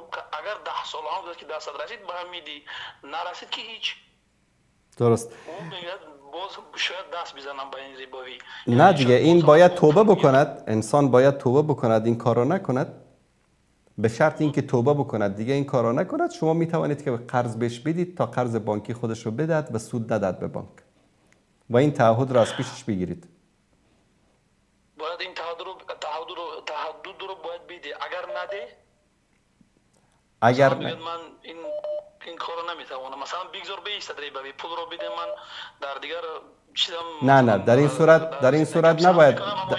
نه در این صورت بهش ندید. بهش بیان بکنید حکم حرمت قرض ربوی از بانک رو بیان بکنید و بگویید که این پول رو من به تو نمیدم، برو با من بیا بریم بانک، من قرض بانک رو میدم که دیگه از تو سود نگیرد. الان من چونین دعوت کردم، اون حتی گفت که نه من الان در چی هستم، در مهاجرت هستم. گفتم یک رفیقم رو میفرستم به همراهش میری به بانک پولی تو رو میده. او گفت نه این گونه نمیشود. نه پس این انسان جدی نیست. در این صورت شما نصیحتش بکنید الله متعال هدایتش بده. این انسان جدی نیست، یعنی میخواد هم پول از شما بگیرد و هم برد از بانک قرض بگیرد. این انسان جدی نیست. بله. تشکر از شما. بله. بله مثلا میشه مثلا شما با اینکه مسئله سود بانکیش رو براش نصیحت بکنید، حلال و حرام رو براش بفهمانید، اما یک وقتی جای نیاز پیدا میکنه براش کمک بکنید. شاید این کمک شما سبب بشه که برای درست برگرده. انشاءالله. تشکر شما. اگر که از بانک مثلا روگردان شده گفت که بگذار به ایستاد اون قرض ربویش، پس مثلا یک باید جراحی باز پیش سرش باید بشه. با دوم بار میشه که بگیم که اگر کشید بگید به تو کمک میکنیم. به شرطی که دیگر از بانک قرض نگیرید. به شرطی که دیگر از بانک قرض نگیرید. این شرط رو بگذارید. بله. تشکر از شما برادر عزیز. زنده باشید. تشکر. ممنون. زنده باشید. سلام.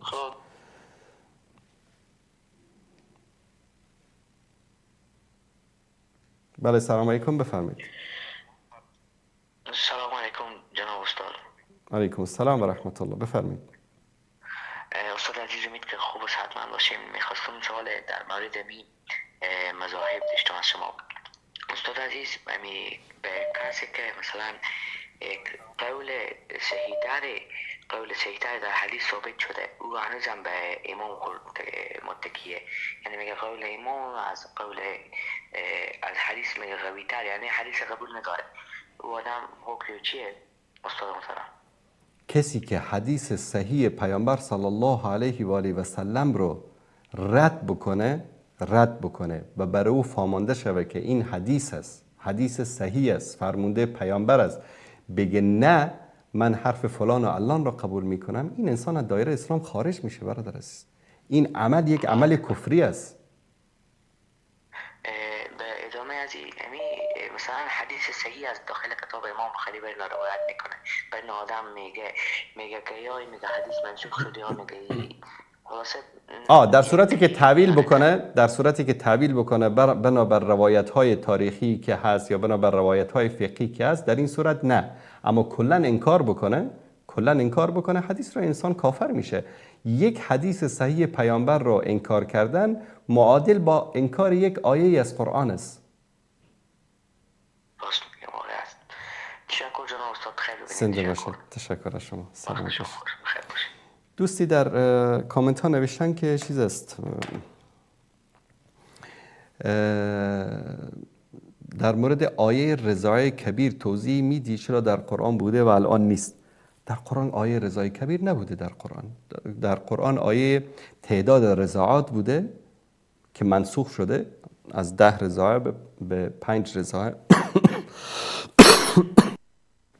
و آیاتی که منسوخ شده بود در صحیفه‌ای که نوشته بود در اتاق ام المؤمنین عایشه صدیقه رضی الله تعالی عنها بوده و وقتی که مشغول کفن و دفن رسول الله صلی الله علیه و سلم بوده بوز آمده خورده. یعنی چی؟ بعضی این رو میان به عنوان طعن میخوان مطرح بکنن. ببینید این آیه رضا، اولا آیه رضای کبیر نیست.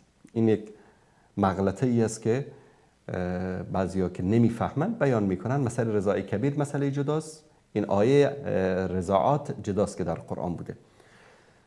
تعداد رضاعات یعنی اول بوده 10 بعد شده 5، آیات 10 منسوخ شده در قرآن کریم. الله متعال این یکی از اصول قرآن است، میگه که و ما ننسخ من آیه، ما آیه رو که نسخ کردیم. نسخ یعنی چی؟ یک حکمی نازل شده بنابر زمان و مکان معین، بعد از مدتی این حکم برداشته شد، حکم جدید آمد، قانون جدید آمد، این رو میگن نسخ در قرآن. بعد بز چطور آمده خورده؟ این گوساله هایی که اینطوری شبهات رو مطرح میکنن فکر میکنن زمان سابق هم زمان مردم در آپارتمان ها زندگی میکردن و در و پنجره داشتن و خلاصه حیوانات هم در یک جای مخصوص بودن. نه، همین الان در دهات های افغانستان، در تاجیکستان، در ایران ببینید بز و گوسفند مردم داخل خونه مردم میره میاد. و بز یک عادتی داره که پارچه، کاغذ، این چیزا رو دوست داره، برگ درخت، هر چی که جلوش آمد میخوره. بزی وارد میشه و میخوره، خیلی عادی است، یعنی مثلا چیز عجیبی نیست. بعد مثلا نسخ تنها این آیه نیست، ما صدها آیه داریم در قرآن کریم که نسخ شده و این جزئی از به اصطلاح نظم نزول قرآن کریم هست که و ما ننسخ من آیه، ما یک آیه رو که نسخ بکنیم یعنی این آیه رو برداریم حکم دیگری بیاریم یا کلا آیه رو برداریم. این الله سبحانه و تعالی انجام میده. و این بندش آیا یک بز توانست قرآن رو تحریف بکنه؟ این مثلا تحریف نیست دوست عزیز، چون قضیه نسخ و همین رضاعات حتی شیعه به همین قائل هستن، در کتاب‌های خودشان روایت‌های متعددی در این مورد اومده که فعلا وقت برنامه به پایان رسید. الا من میتونستم که نشون بدم و بارها نشون دادیم که مثلا نسخ رو هم شیعه بهش اعتقاد دارن هم سنی. عده‌ای تلبیس میکنن، دروغ میکنن، فرد و فریب میدن که ببینید این آیه‌ای که بوده این آیه رو بز عایشه مثلا رضی الله تعالی عنها خورده. خب شما بیارید اون آیه رو در قرآنتون در کجا هست؟ تشکر از تک تک شما عزیزان. تا فرصت دیگر و برنامه دیگر همه تان رو به پروردگار متعال میسپارم و صلی الله علی سیدنا و حبیبنا محمد و علی آله و صحبه اجمعین و السلام علیکم و رحمت الله و برکاته.